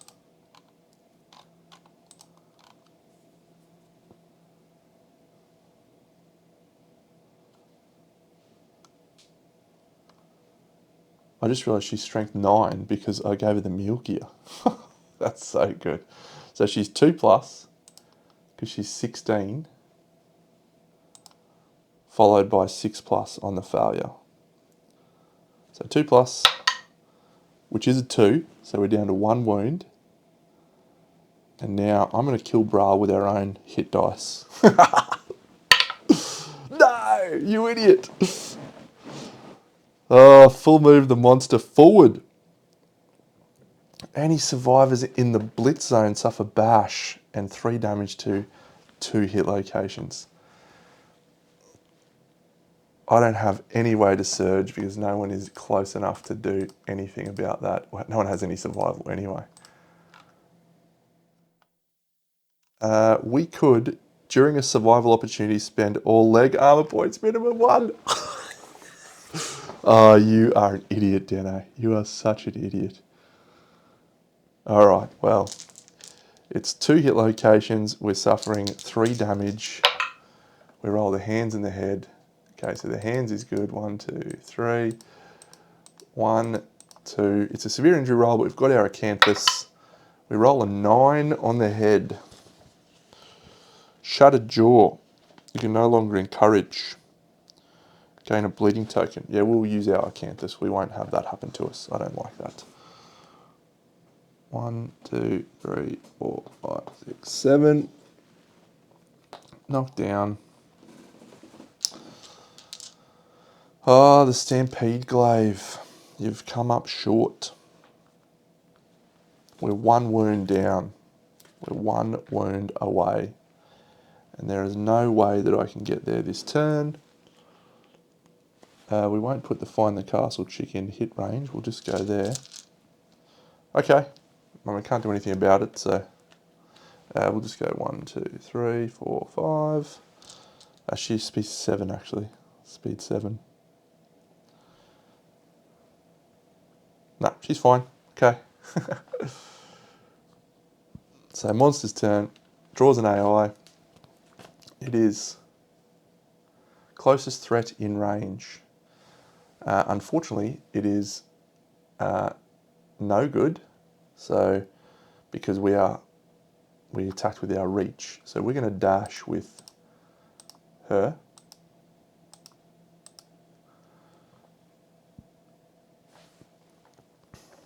And she's going to go 1, 2, 3, 4, 5, 6, 7. So we'll actually get her to move upwards. Here, 1, 2, 3, 4, 5, 6, 7. Like so. 1, 2. So her attack's over. We'll stand up with this guy. He is now probably our best option because he has 2 deflect tokens and the Stampede Glaive has dash, which means it is speed 5. Not sure that's the right way to go. Okay, so we'll find the castle again with her, just moving in a diagonal spinny times. Yeah, we'll go speaker cult knife. 1, 2, 3. If this guy dies, it is all we can do.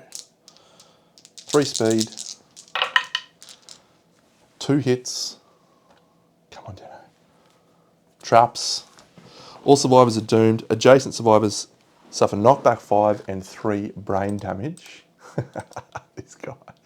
Okay, Cucumber suffers a brain trauma. He doesn't have a torment. He rolls a 2, which goes to a 4. Flea, gain 1d5 insanity. He gains 5 insanity.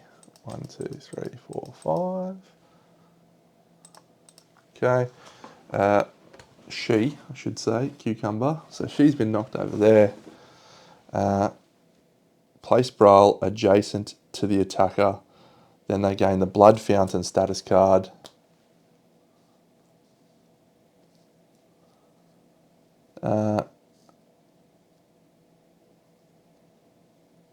Okay. And she heals 1, so she's back up to 2. Alright, so we shuffle the hit location deck. What an amazing fight. I have loved every second of this fight. Absolutely loved it. Alright, and Braille is adjacent to us.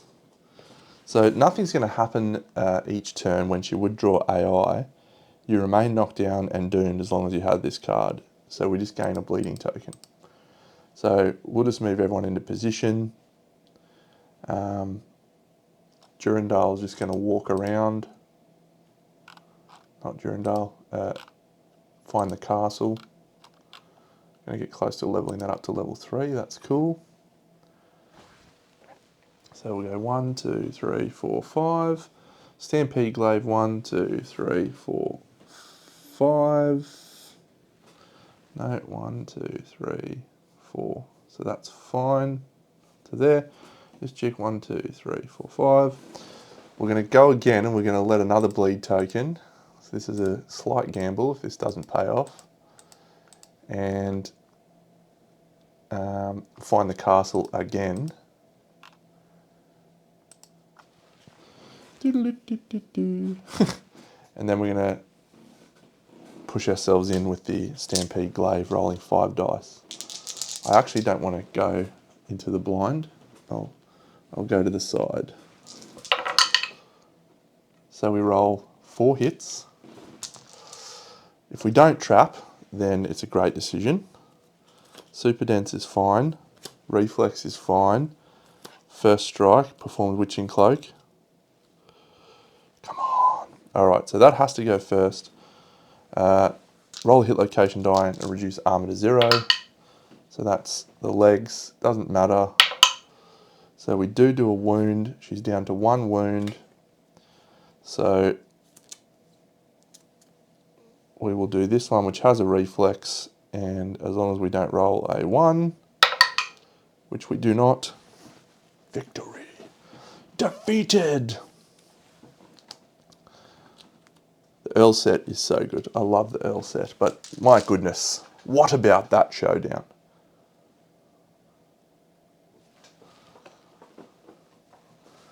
All right, add 2 red thread to the settlement storage. So we're actually going to go 1, 2, and then I'm going to archive. I have to archive one of those, 1, 2, because we have Hoarder.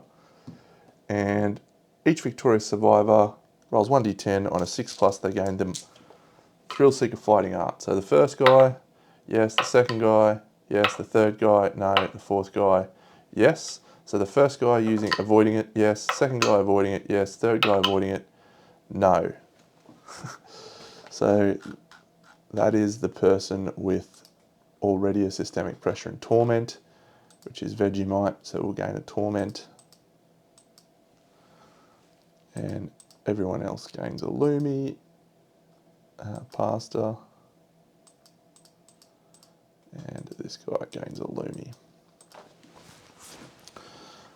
All right.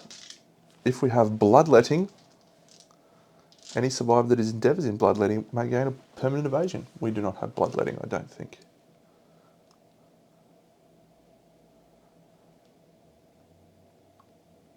Oh. Showdown. What a showdown. I loved it. So let's confirm. Didn't get an axe proficiency point. Did get a spear. Did get an axe. Did get a sword. Complete showdown. So Licorice is going to ponder Deadism. Cucumber is going to gain a Lumi. Supreme Cuisine, Lumi. 9 endeavours, 3 collective cognition. We return and advance the year. We have a story event, it is watched, and we also have a story event which is Red Witch Trials, which is in the Pariah book. So let's do watched. Technically we do the other thing first, which is the settlement event.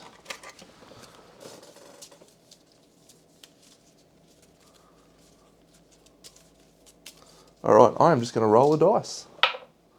5. 1, 2, 3, 4, 5. And we have... Oh, this is the bad one. Nominate a random returning survivor to feel jumpy. So, top down. We roll a 1, so it's the first person on the list of the returning survivors. It's Cucumber. It's Cucumber, of course. Cucumber the doofus. Subtract your hunt XP from your roll result.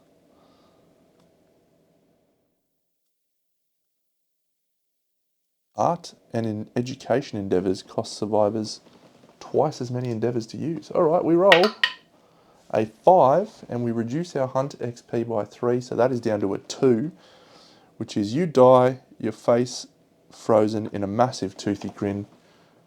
Is that right? Yeah, with 3 hunt XP. Because of Saga. Come on, Romantic is so good. Well, easiest lifetime reroll, I guess. Into a 9, which goes down to a 6. Whatever. Startling barks. Alright, so we get 2 random basic resources from our thing. First one's a broken lantern, I'm happy about that. Second one's a monster bone. We will actually archive that bone to our hoarder. And so we're going to gain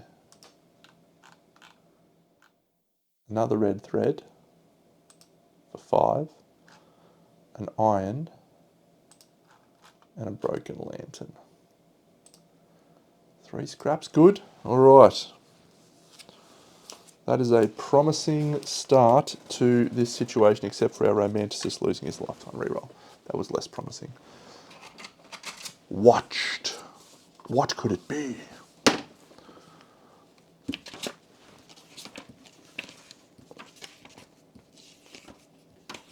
Oh no, it's a watcher.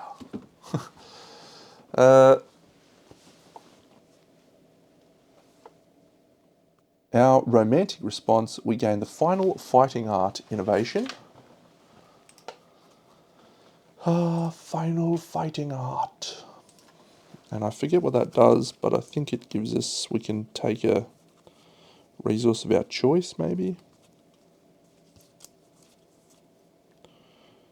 Oh yeah, once per showdown you may select a card from the discard pile or wound stack and place it on top of the AI deck. Not super useful. Nominate a survivor and roll 1d10.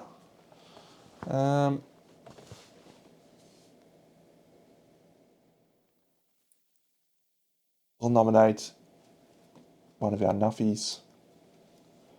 No, you get 10 insanity of permanent strength in the immortal disorder. We'll nominate Cucumber. Cucumber rolls an 8. They gain 10 insanity, a permanent strength,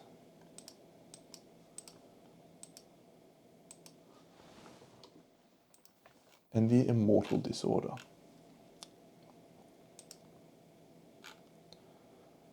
So this guy just doesn't want to spend survival, does he? Coolio. And now we're going to do the new one, which I have not seen, which is called Red Witch Trials. And I don't know what this does.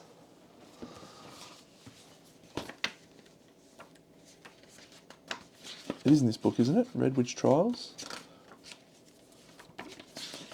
No, it's in the Witches. Okay. Sweet.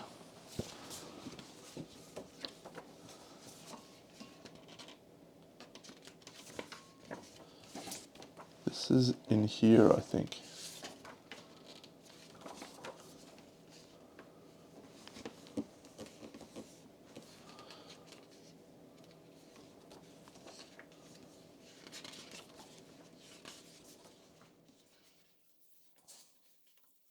It's definitely in one of these books. There we go, okay. Nico and Brawl interrogate the settlement, searching for traces of the abomination. Roll 1d10 and add 2 to the result for each white speaker murdered by the pariah. That must be what happens when the white speaker came to visit. Alright, so we roll a 1. This is the number of trials the settlement must endure. Nominate a random survivor to stand accused.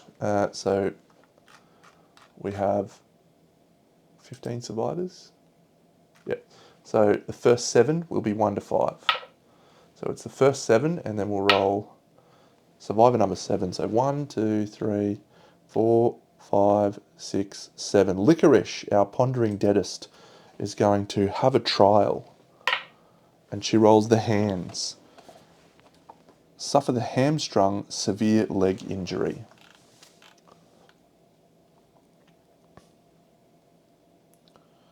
She hasn't got any severe injuries, that's nice. Hamstrung, does that mean you can't use fighting arts?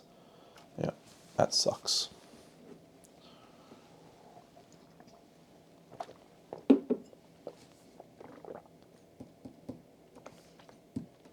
If the accused survived, they are marred by resentment. They gain 2 permanent strength and the rageaholic disorder. Alrighty. That's pretty good.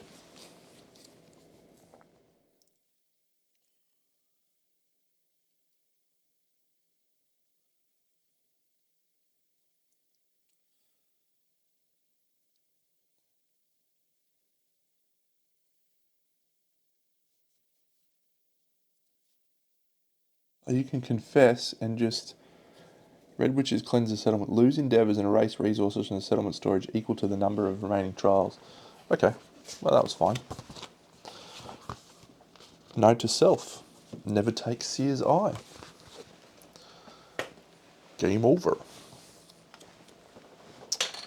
That was an all-time showdown. I loved it. Okay, before anything else, let's do some level ups. So, returning survivors gain a knowledge level up. That's everything from this year, yeah. So, Cucumber.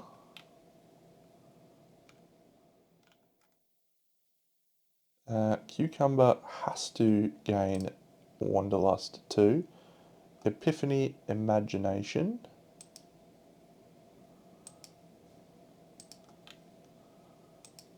I forget how that works. I think you just gain imagination, do you?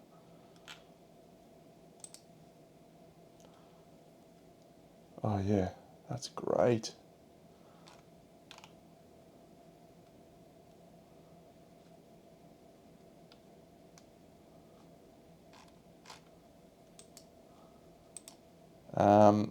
Our Licorice, yep, so she gained that. And then Pasta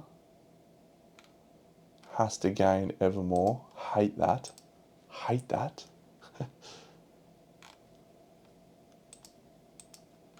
And Vegemite will gain a rank in Find the Castle, which is awesome.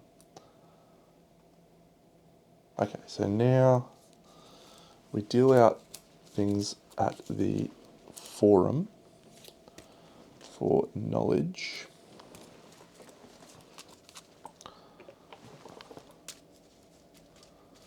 and then we'll gain some endeavours, and we're going to make a red armour set, black and red armour. 1, 2, 3, 4. Stoneheart is great. I've had call to arms so many times. So many times. All right, we innovate and we shrine.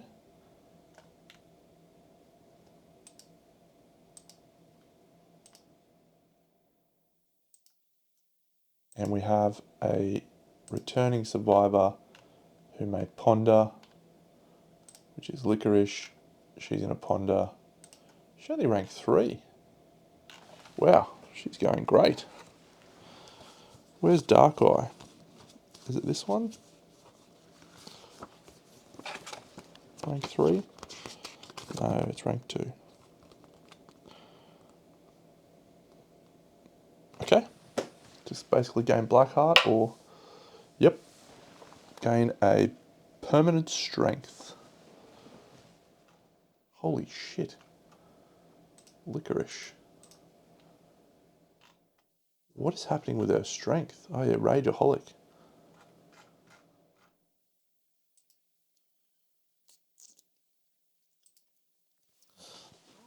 That combination's starting to get a little bit horrifying. Okay, and that's it. So that's all good. So let's, oh, what a fight, man. That was so good. Okay, so I can make a few things. I cannot quite make the Earl Raiment or the Earl Boots. I can only make one of those. All right, so we're definitely making the wrought ironworks with 2 of our things. We have a matchmaker that we could use. Bed allows us to... Yeah. Okay, so yeah, we'll build the wrought ironworks. We've got lots of things. We build that. We are not going to face the Watcher until Lantern Year 25, so that I can build up some King reps before I have to start facing level 3 Kings. That's bad stuff. That is absolutely bad stuff. Bone beats will not be used. Face painting unlikely. We are innovating definitely. I think we will make leather.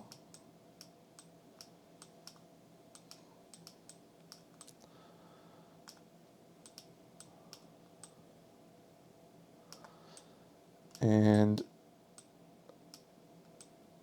yeah, so we're shrining. We're sanguine extruding. We'll do that with our saviour. We don't need to cook anything, although we actually probably have the evasion cooking stuff. Needs a beefsteak and a shank bone. Beefsteak, shank bone, and the Cyclops fly, the evasion. I think we've got one of those. Yeah, so we could just give someone a permanent evasion by cooking.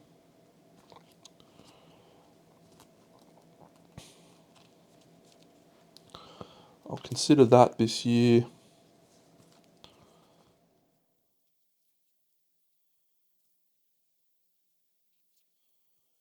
We'll definitely purify.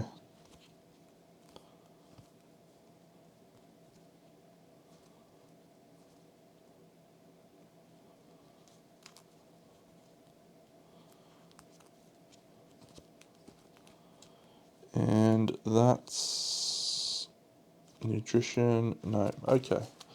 Well, let's do our innovation and see if that opens anything else up for us.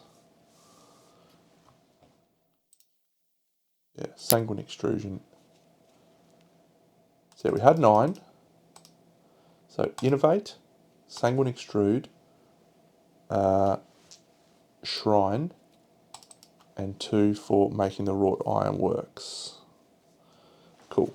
So we get to draw an extra card this year. A 5, storytelling, sculpture, bloodletting, or pictograph. No family. I really want Clan of Death really badly. Sculpture. Yeah, we'll go sculpture.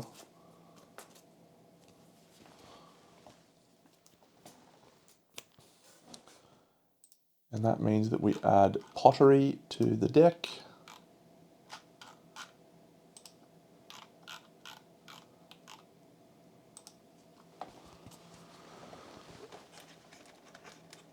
And then we can have a freebie if we want, using our thing.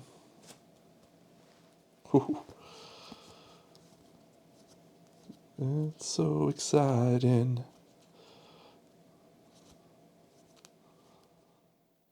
So, pottery, sculpture consequence. Yeah, we really need family, actually. We really need family. Clan of Death before we have lots of survivors. That's next Lantern year. So we can't avoid that. We are not getting Clan of Death. Damn. Okay. Well, we haven't needed it, really.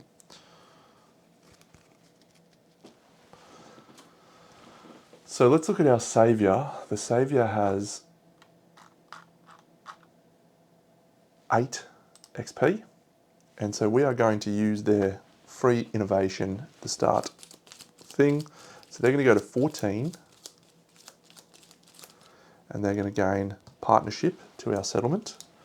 Very nice. And they are going to go to 14. 1, 2, 3, 4, 5, 6. And that will gain us the very awesome and ability that I have never used, which is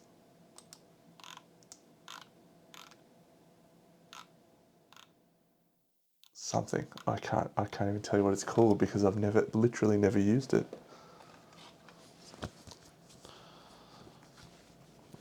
What is it actually called? Mentor or something? It's not mentor. Where is me survivalism?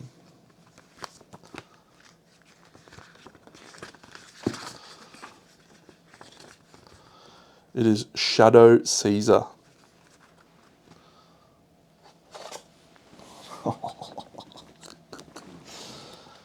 Shadow Caesar.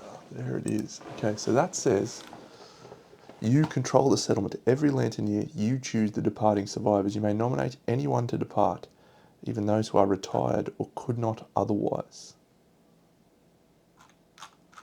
So we can choose anyone to depart, even if they otherwise could not.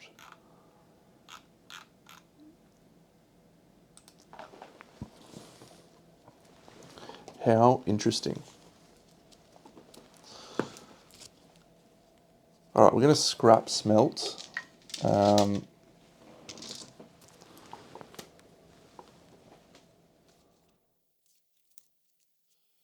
we need a 3 to 9. That allows us to spend 3 scrap to add an iron to the storage. So we roll a 1. I have probably got no real need to worry about endeavours. Okay, matchmaker, smelting. Lifetime reroll on that, probably, because I'm going to kill a survivor very soon.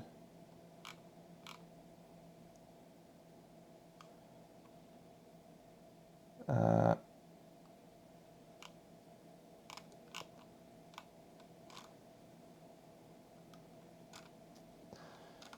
Kale's going to die. That's our last freebie. So I don't think we need to do anything else with our endeavours. So we'll just try again. Okay, so we turn 3 scrap into an iron. 1, 2, and where's our other scrap? It's from the iron itself, isn't it, Deno? Okay, so scratch both of those rolls.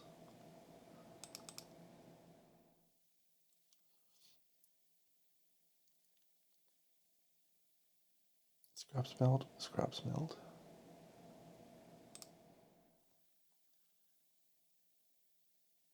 We need to go for a long walk to see if we can find a broken lantern first. which we can. Then we scrap smelt, and that's an 8, so we gain the iron. Still have 1 endeavour to spend. We've done matchmaker. Alright, so 2 broken lanterns turned into an iron.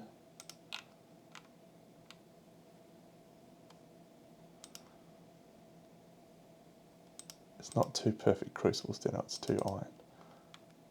Oh, maybe I did have a scrap. Where's my other scrap then?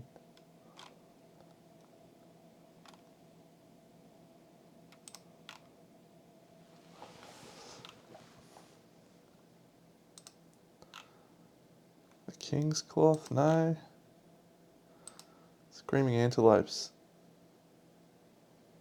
The Spiral Horn is a bone. The Legendary Horns is a scrap.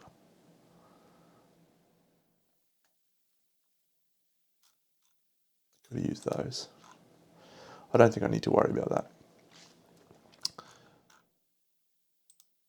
Yeah, we'll matchmaker because we can, or do we trepanning to clear off some disorders? Probably we're trepanning.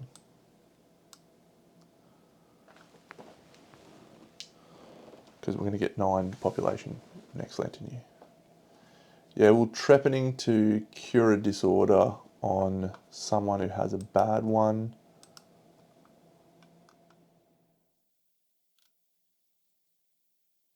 I wish I could cancel that. Hyperactive and squeamish. Squeamish isn't great. Yeah, let's try and clear squeamish. Cool.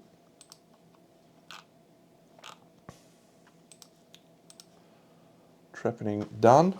Maybe we do baby, I guess. All right, well, baby. So we'll roll 2 baby dice. It's a 5 and a 6. We did get 3 collective cognition, so we're having a grand feast. So we're +1s. So that is a 6 on the intimacy table. And a 6, I think, is gain a survivor with +1 strength, maybe.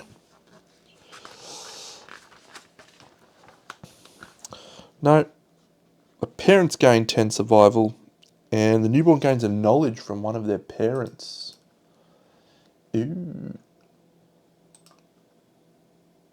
This will be a female. It will be edamame.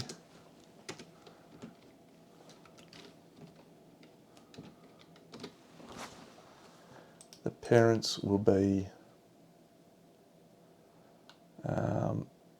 Vegemite, has relativity. Can't gain survival, so gains no benefit from that. And licorice. Create. So what was licorice's things?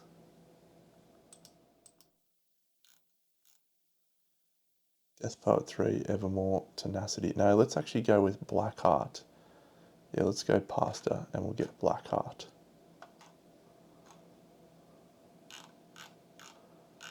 And the new kid also gets to roll a... Oh, automatically gave us the magma. Oh, delightful. Yes. Let's roll a random knowledge. Oh, sorry, a random philosophy. We have a stone face engraver, so we flip 2. And we get survivalism or gourmandism. She will be a gourmandist. That's cool. Edamame is definitely going out. I want to level up gourmandist as much as possible. Your blood runs hot. Game 1 speed. That's great. Gourmandist roll on the philosophies. There is our gourmandist thing. Live to eat. That's a lantern 10. Archive a resource and gain an accuracy. Sure. We'll just archive a monster organ. Now at this point we will sanguine extrude, and we will look what we can craft with our plethora of red thread and stuff. Alright, so the black and red gauntlets is 2 elastomer and 1 red thread.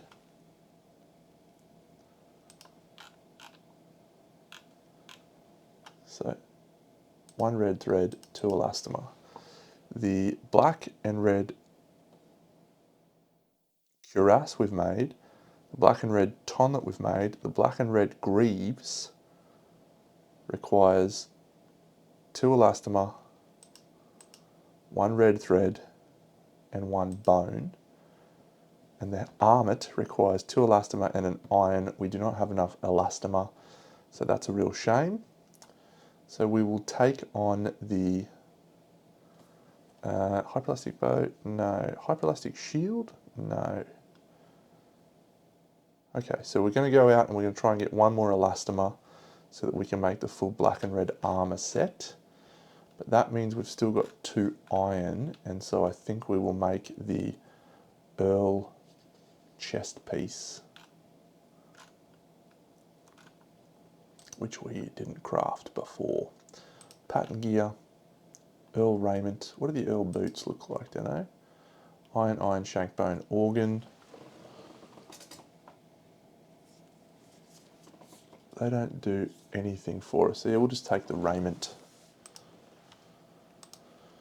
Craft. So we got that back, and now we've got some more red gear to look at and decide what we do. So yeah, the only piece in the red armor we don't have now is the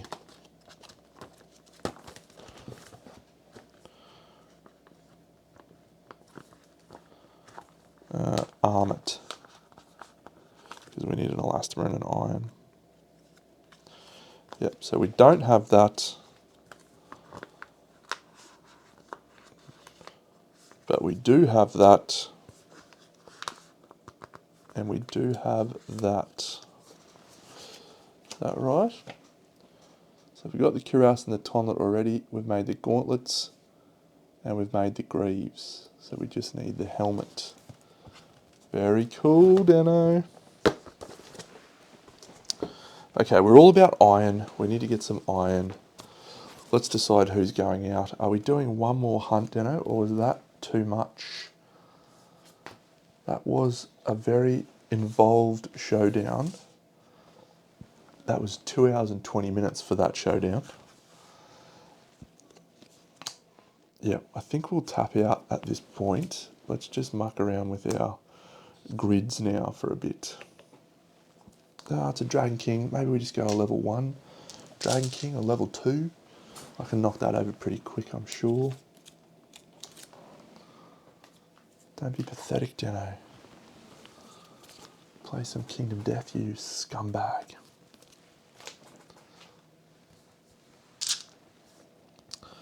Alright, so those are both done. So now all we have to do is our shrine roll.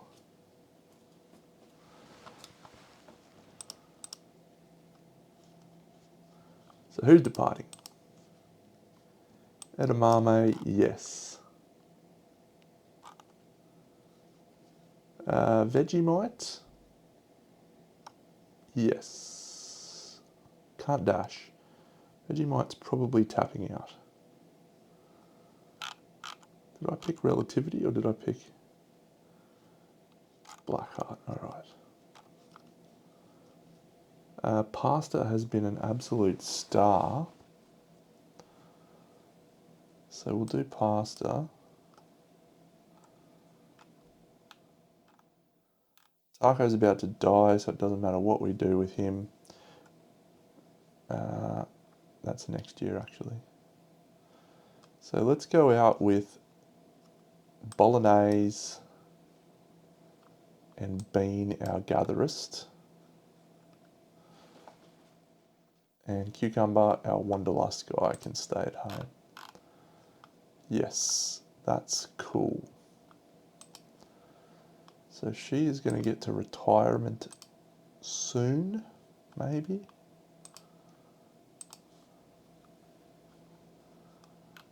Bean, bolognese, edamame, and pasta. So we'll take the black and red cuirass off of here. We'll put this back in the middle. Tap this out. Pop this here. And we'll tap this here. And that's the 4 pieces there, with the final pieces being this, which can go like anywhere underneath. We've got the 2 luck, we've got the movement. Got a luck charm there. We've got basically everything we want for that gear grid. And that's the Mighty Bone Axe is a very useful weapon, but maybe it's time to level up. The Stampede Glaive Survivor, that was a delightful little thing. Oh, that's right, so we need to bring some of these things out, because we need to get some, so Scavenger Kit, yes, bandages, yes, Red Cloak has to come out, so we can get the last stuff. Sickle, yes, Bone Pickaxe, yes. We'll make a couple of dried acanthus too. Dried acanthus 1, 2. Organ grinder. Dried acanthus 1, 2. It's always good to have some on hand, especially in this situation we find ourselves in now.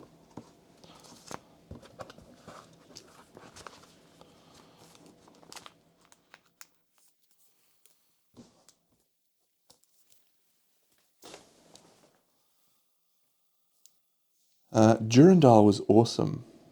So let's try and make this Durandal situation work. Who is actually the person with the most courage that's departing? Survivors. Courage 2, 2, 2, and 3. Pasta. Is there someone with high courage that we could send out? Cucumber.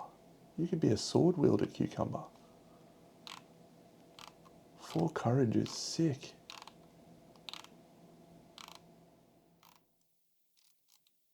Milky. No, I'm doing Cucumber. We're sending out Cucumber. Let's go. What were we giving up for that? Pasta was going to level up nothing. So yeah, that's fine. So Cucumber, we're going to switch over to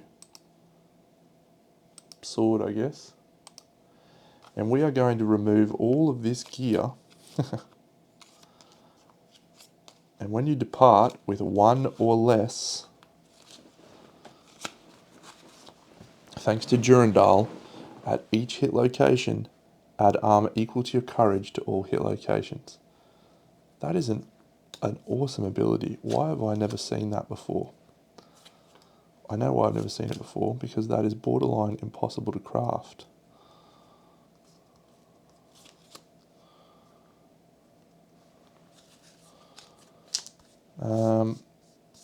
Alright, so do we make a red cloak with it?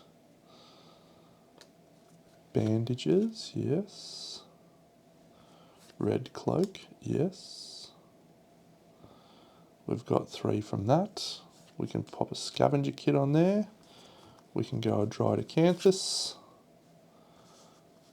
We can go a Durandal. We can go a bone pickaxe. That is an exciting gear grid. That is an exciting gear grid, Dano. That's like osteophage, but deluxe osteophage.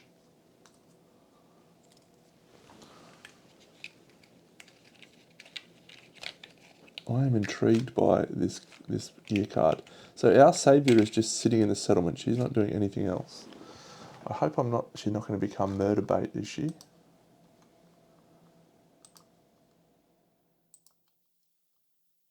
She's 14. Pasta. All right, we got one endeavour left, haven't we? What did we do with our last endeavour? Yeah, instead of removing old mate's thing, I'm going to spend that endeavour to give... You can't, no, you can't. Oh.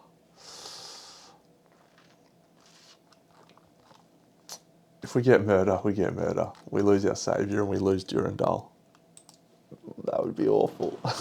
That would be so awful. Dragon King, let's go level 2.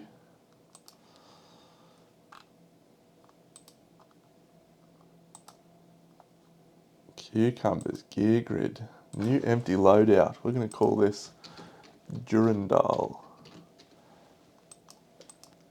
And if we get more courage, when does that armor trigger? When you depart, add armor equal to your courage at all hit locations. All right. Red cloak, fine. Bandages.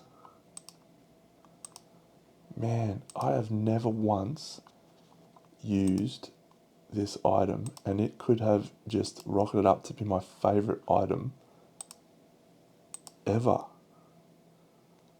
That is just amazing. Organ grinder, monster grease, cheeky little round leather shield.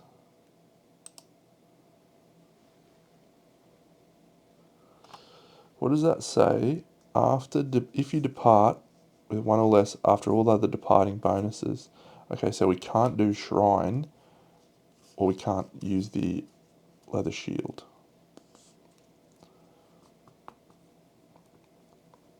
Shrine's a risk, so let's not worry about shrine. We'll do something else with that. Dried canthus. Durandal. Bone pickaxe.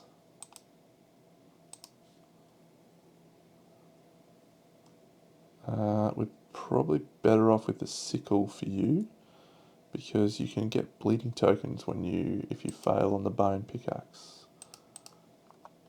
Okay, so armor set none, 2 evasion, 1, 2.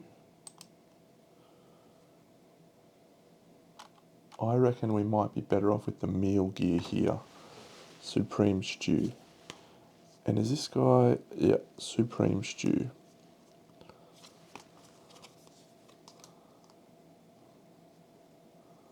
One blue, one green.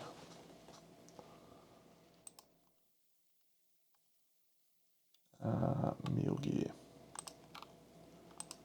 Maybe we'll grab the fetid frog feta with our last one. 1, 2, 3, 4.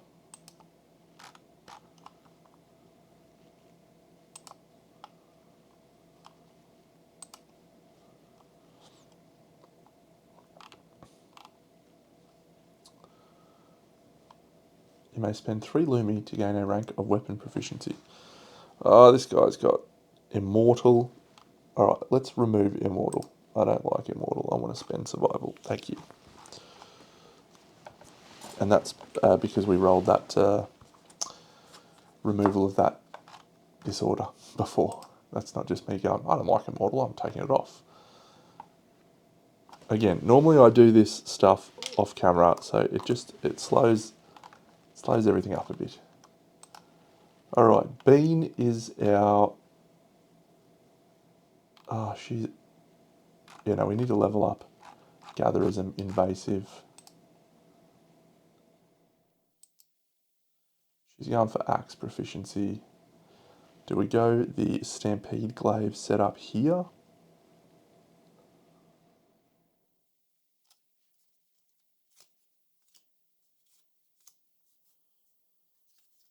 Now, is she the one with Quixotic? Bean, she is the one with Quixotic. Alright.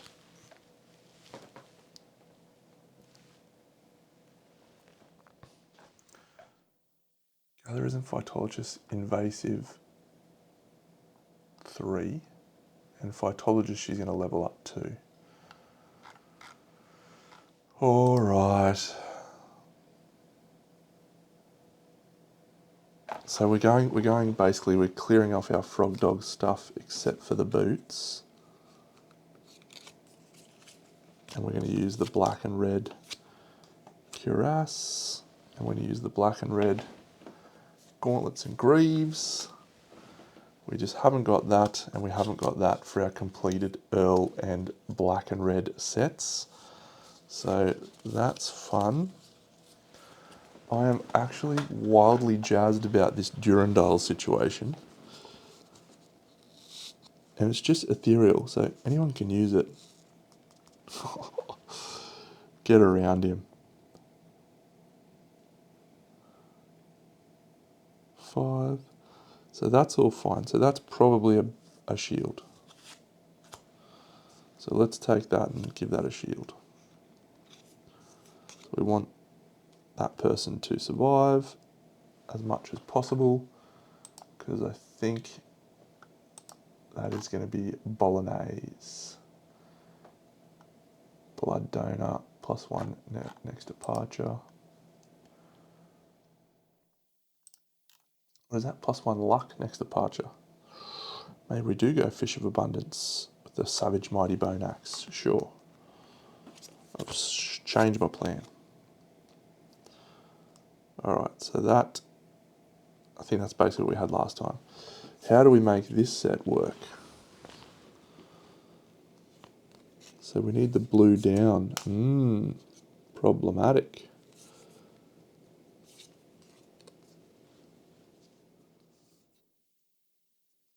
Oh, that goes here, does it?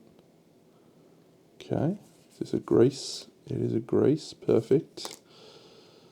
This is a green down. Ooh. If you have 2 evasion,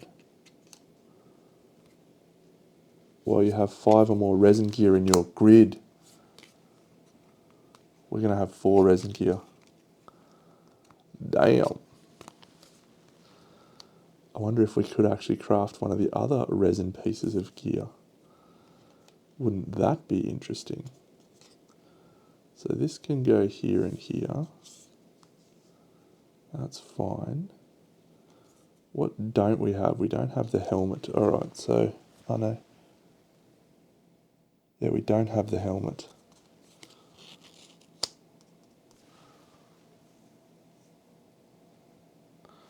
So we need a helmet with a blue down, and I think that could be a rawhide headband.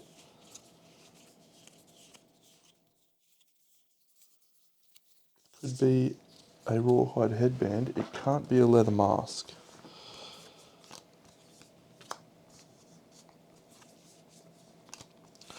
Can't be frog doggles. Okay, so it has to be a rawhide.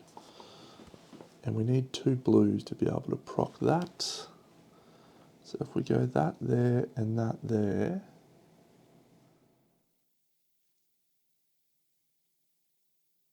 we've got the green, and then we can proc that with a lucky charm. So we've got 1, 2, 3 green, which triggers this.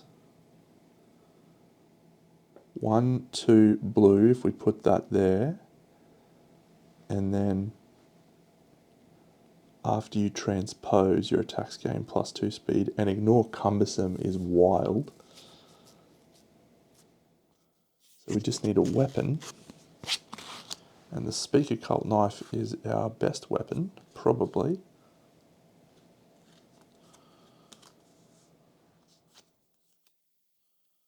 Or do we go Sword of Doom and Hollowing Pumpkin? No, actually, let's get this.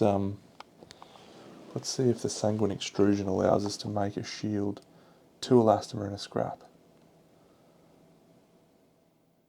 No, everything is 2 elastomer. Alright, well that sucks. I need a pickaxe.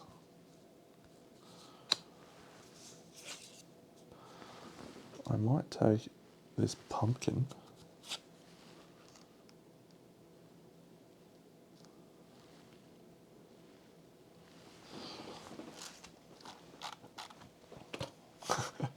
This is delightfully exciting for me, but I'm sure it's fucking boring as batshit for everyone else. The gear grids are the preeminent aspect of this game, I must say. Speaker Cult Knife or Lance of Longinus. Lance of Longinus, maybe?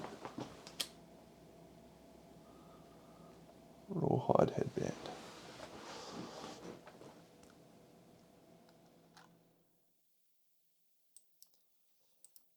Alright, so I'm just going to add the dragon gear to represent the dragon gloves. Haha. Thanks, Moya Yacht. Moya Moyact. Close enough. And that will stand in for my black and red armour over here. So yes, it's probably just Speaker Cult Knife because it's great.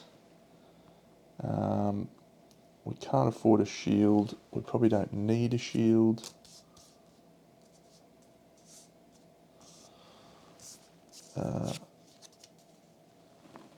Yes, as soon as I can turn it on for you right now if you like, because it uploaded yesterday.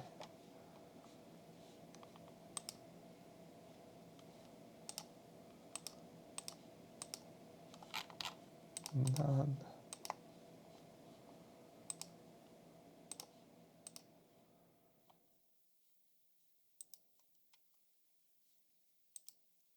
Should be there now, mate. Good to know at least someone's watching. Tonight we had a glorious showdown against the Red Witches at level 2, so when you do eventually get around to that, if you do, it is a ripper. I'll possibly go out on a limb and say my favourite showdown of all the Nemesis monsters, but maybe the Gambler. No, I don't count the Gambler. Tough call. Great showdown. Great showdown is all I'll say. Alright. So yes, so Bean, Bolognese is the soloist. Sure would love to have a freaking instrument for you.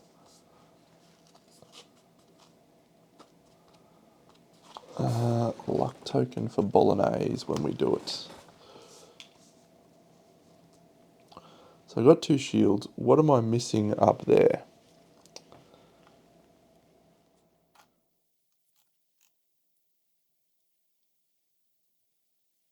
Edamame is ravenous with black heart.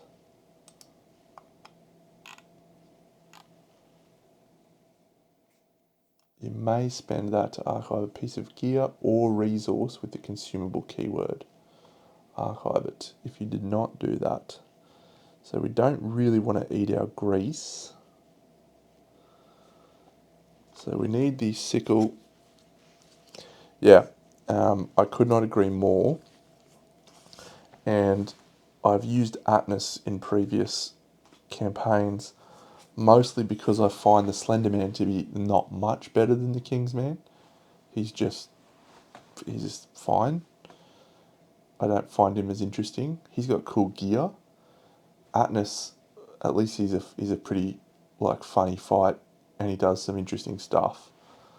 But yeah, I can't see myself not using Red Witches in basically every campaign from here, and that could actually be the case with the Pariah as well, because I've played so much Butcher. So yeah, this guy has a great little combo of gourmandism and Blackheart. I'm a fan of that. I'm a fan of so much about what I've got going on in this gear grid. Okay, so I think instead of the shield up here, we take a dried acanthus and we can eat that dried acanthus at the end of the showdown to gain a strength token if we need to. Okay, so Edamame is our gourmandist. We're going to make her in green, of course. And this loadout will be the Speaker Frog set Satiated. But it has changed quite a lot. And we will go with A lucky charm.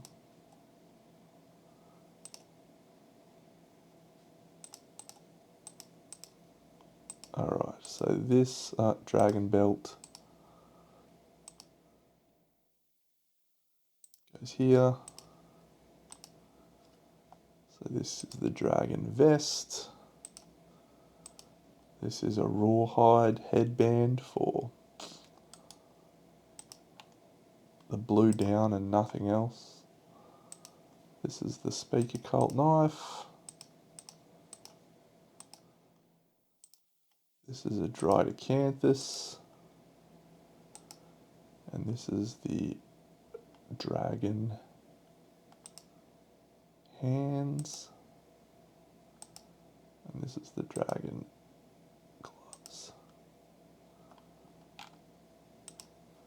Okay, so we're clothed and satiated. We're departing with 2 survival from the organ grinder. We're departing with 2 evasion and 1 luck. And then anything else we gain for departing. When you depart, gain 2 survival. That's going to be an awesome set. I love it. So that's a save, and that is a reset. Excellent. Don't get hit in the head. So we're going to consume that dried acanthus so that we do not lose a permanent strength. When you consume in the hunt or showdown, gain a strength token. +1 speed on the speaker cult knife. That's the only thing I'm not sure about. Do we make it the grimacing guillotine instead? Nah. Speaker cult knife has been carrying for us. Absolutely carrying. So little edamame, here she is.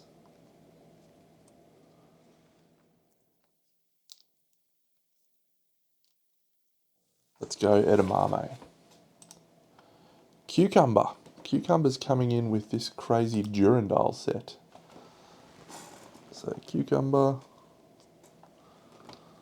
This can be cucumber here. That's Morgan the Saviour. All fully painted, of course. Of course.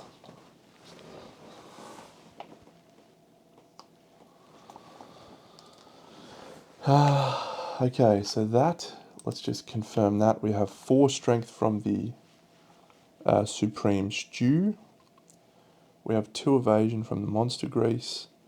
We're heavy for multiple reasons. We're departing with 2 from the dried acanthus. Not 11. And arrival bonuses, we have a lot of stuff. So at the start of your act, gain a bleeding token. Last showdown, I don't think I did that with our red gear. So reset, you've only got 1, but you're going to get up to 5 thanks to your 4 courage. And your weapon is a sword. You can spend 3 Lumi, 1, 2, 3, to gain a weapon proficiency level. We'll do that. And we might as well archive an organ to get another one with our last endeavour from butchery. Alright, bolognese and bean. So I think bean, they're both gatherists, aren't they? Yeah. Alright, so we'll probably use bolognese with this Earl set. Earl satiated. Actually, let's clear out a few we don't need. Choose, delete. Doom set will keep. Earl satiated axe. Speaker frog satiated. Yeah. Screaming set, we can delete that. Alright, so Earl satiated axe. So Earl sleeves.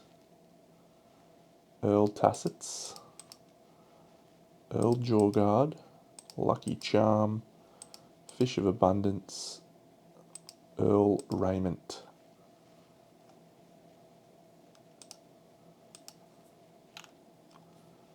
Clothed and satiated. It's 2 luck. It's 2 strength. It's 2 movement It's 3 survival from the Earl Tassets. Arrival bonuses, none. So we're going to have 2 luck tokens when we depart and arrive, thanks to our Fish of Abundance. Bolognese. Bolognese is a gatherist, so we'll grab out her gatherist ability.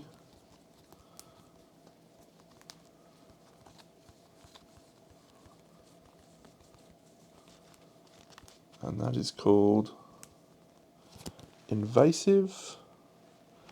And then we also have another gatherist ability, which is called Phytologist, which is going to level up this year. You may add +2 to your plant-related hunt event, herb gathering, or Virid Grove. Limit once per lantern year. So that is the piece of the puzzle that I don't have. Deno, you absolute pest. You are the worst guy. How can I get the bone sickle into this gear grid situation? How badly do we need the scavenger kit, Deno? That's the question. Resources are not a concern. So we go the sickle.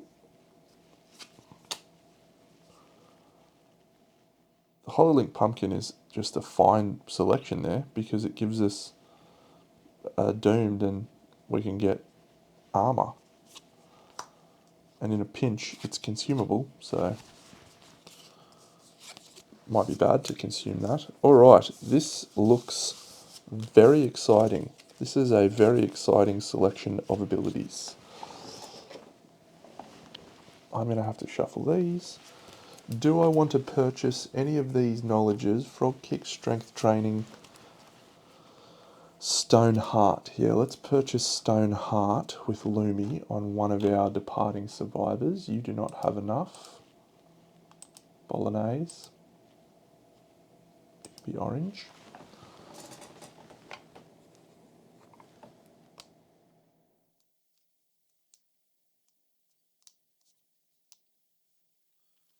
Alright, so there's Bean.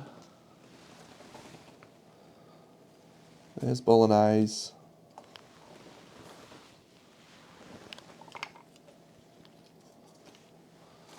We are good to go, I think.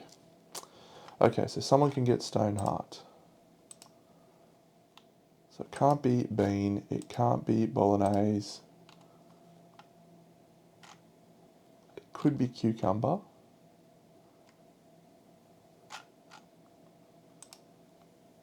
It can't be Edamame. Edamame gained a Lumi, but that's all. Alright, so I think we'll buy Stone Heart with this guy and we'll clear off Frog Kick. That's okay.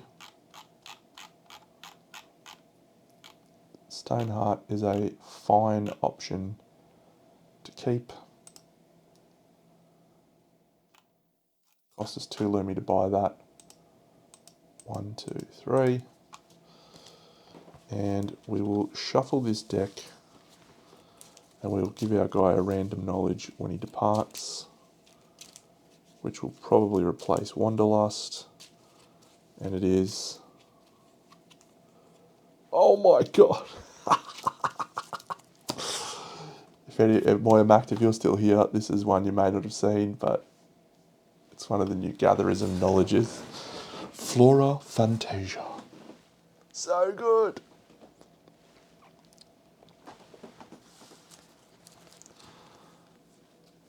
Alright, so we're clearing off Imagination and we're gaining Flora Fantasia. Cam, we had a glorious win. I'm glad to see you, mate. The Red Witches Showdown is unbelievable at level 2. Transposing, shooting bows, running through guys. Amazing showdown. Absolutely incredible. 11 out of 10.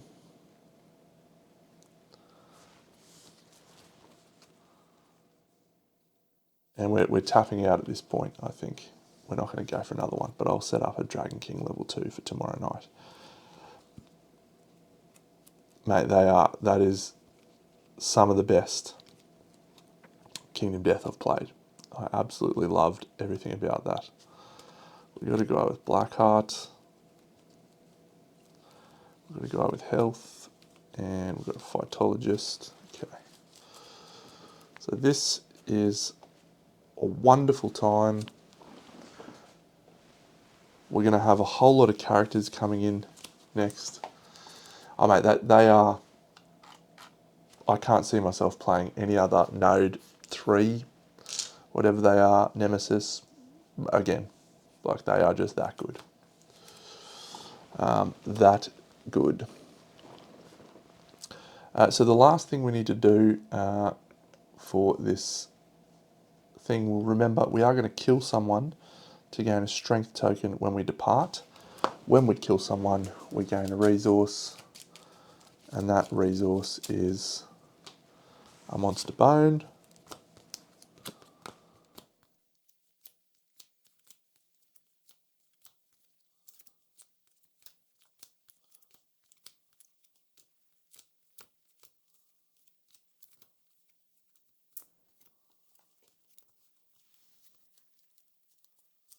Yeah, that I'd rather play them than Kingsman, Slenderman, or Atmos in any universe.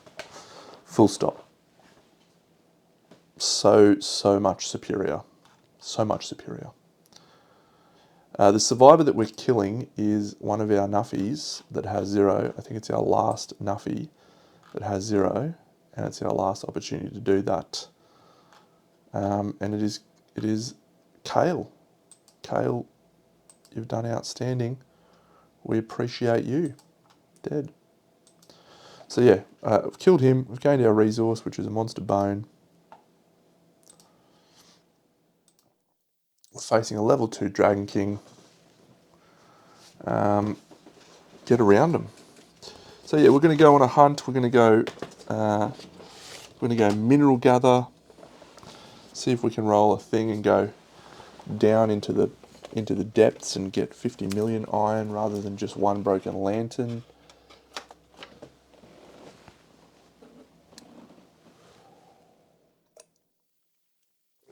Night match fixer. It's been a crazy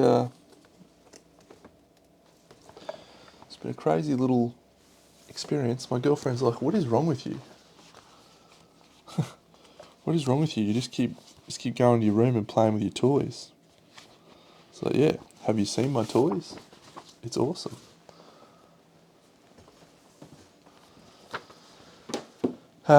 We await campaigns of death, don't we? We await the COD. If it's good, we'll be okay. We'll be okay. Mineral gather, herb gather, and sanguine extrusion right here will be our plan for tomorrow. Yeah, you're right. It isn't bad. It's just, yeah, it's just outstanding. Like, it's just outstanding stuff. I mean, it shows the maturity of the design. You know, the designers, their ability to, learn about how game design works. You know.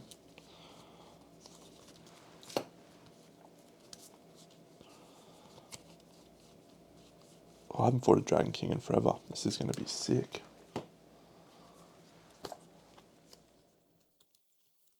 This is going to be sick. Alright, we'll set up all of his stuff because I think he can have a card added, maybe. That's there. And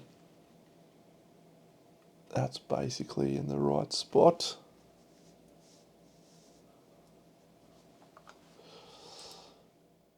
Alright, well, glorious night of Kingdom Death. We have successfully defeated the Red Witches at level 2 and had one of the best showdowns you could possibly have. They would be vastly different. They would absolutely be so different. I can almost guarantee that. Alright, Bean is our yellow survivor. She's got Phytologist and Invasive 3 because we leveled up to Invasive 3, which is nice. And we have Invasive 3 on our other chick as well.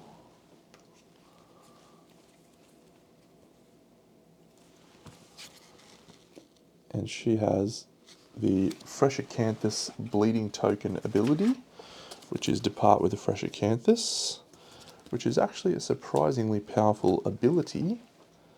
And she gains, that's Blood Donor, and +1 luck next departure, plus the fish token is going to give her 2 luck. Excellent. And then we also have an opportunity to go for this strain Fighting Art, and I'm going to try for it, which is Fast Twitch Strain. We need to slam, pounce, or charge 7 times in a showdown. We can go for that, I reckon, because you need a survivor with Quixotic.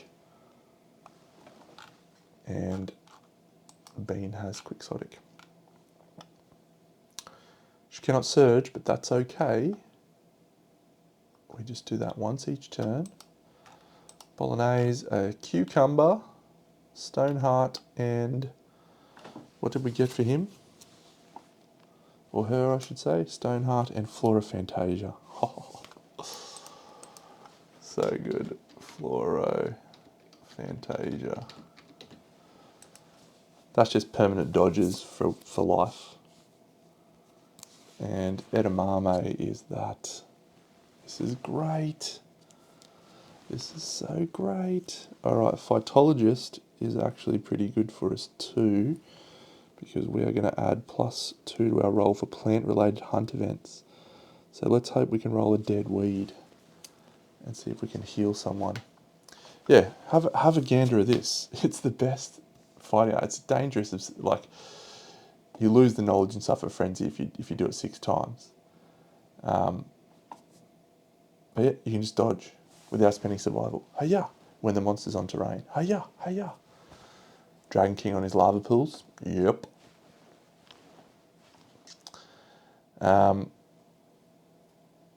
Yeah. Powerful ability. I dig it. I played an Antelope. It's just, yeah. Look at my plants. My plants are amazing. Okay, that has been a wonderful experience tonight. I've enjoyed it very much. We need some iron, so we need to have a successful mineral gather. This next showdown, we're going to try and get Fast Twitch Strain. We're only fighting a level 2. We've got plenty of strength. Next year we have the Lantern Festival, and then we have the Awaited and the Pariah Showdown. Then it will be a King level 1, because he's about to get added to the things. Oh, I've got a statue. I can make a statue now too. I also got the Beast of Sorrow if I wanted to fight him.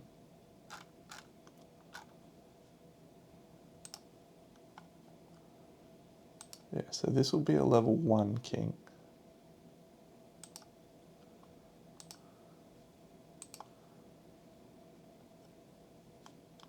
So yeah, this will be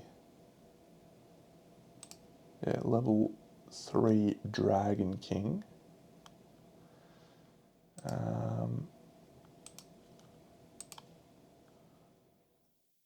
That's the Black Knight, that's the Watcher. So then it's level 3 King. Sure. Maybe. Followed by level 3 Dragon King.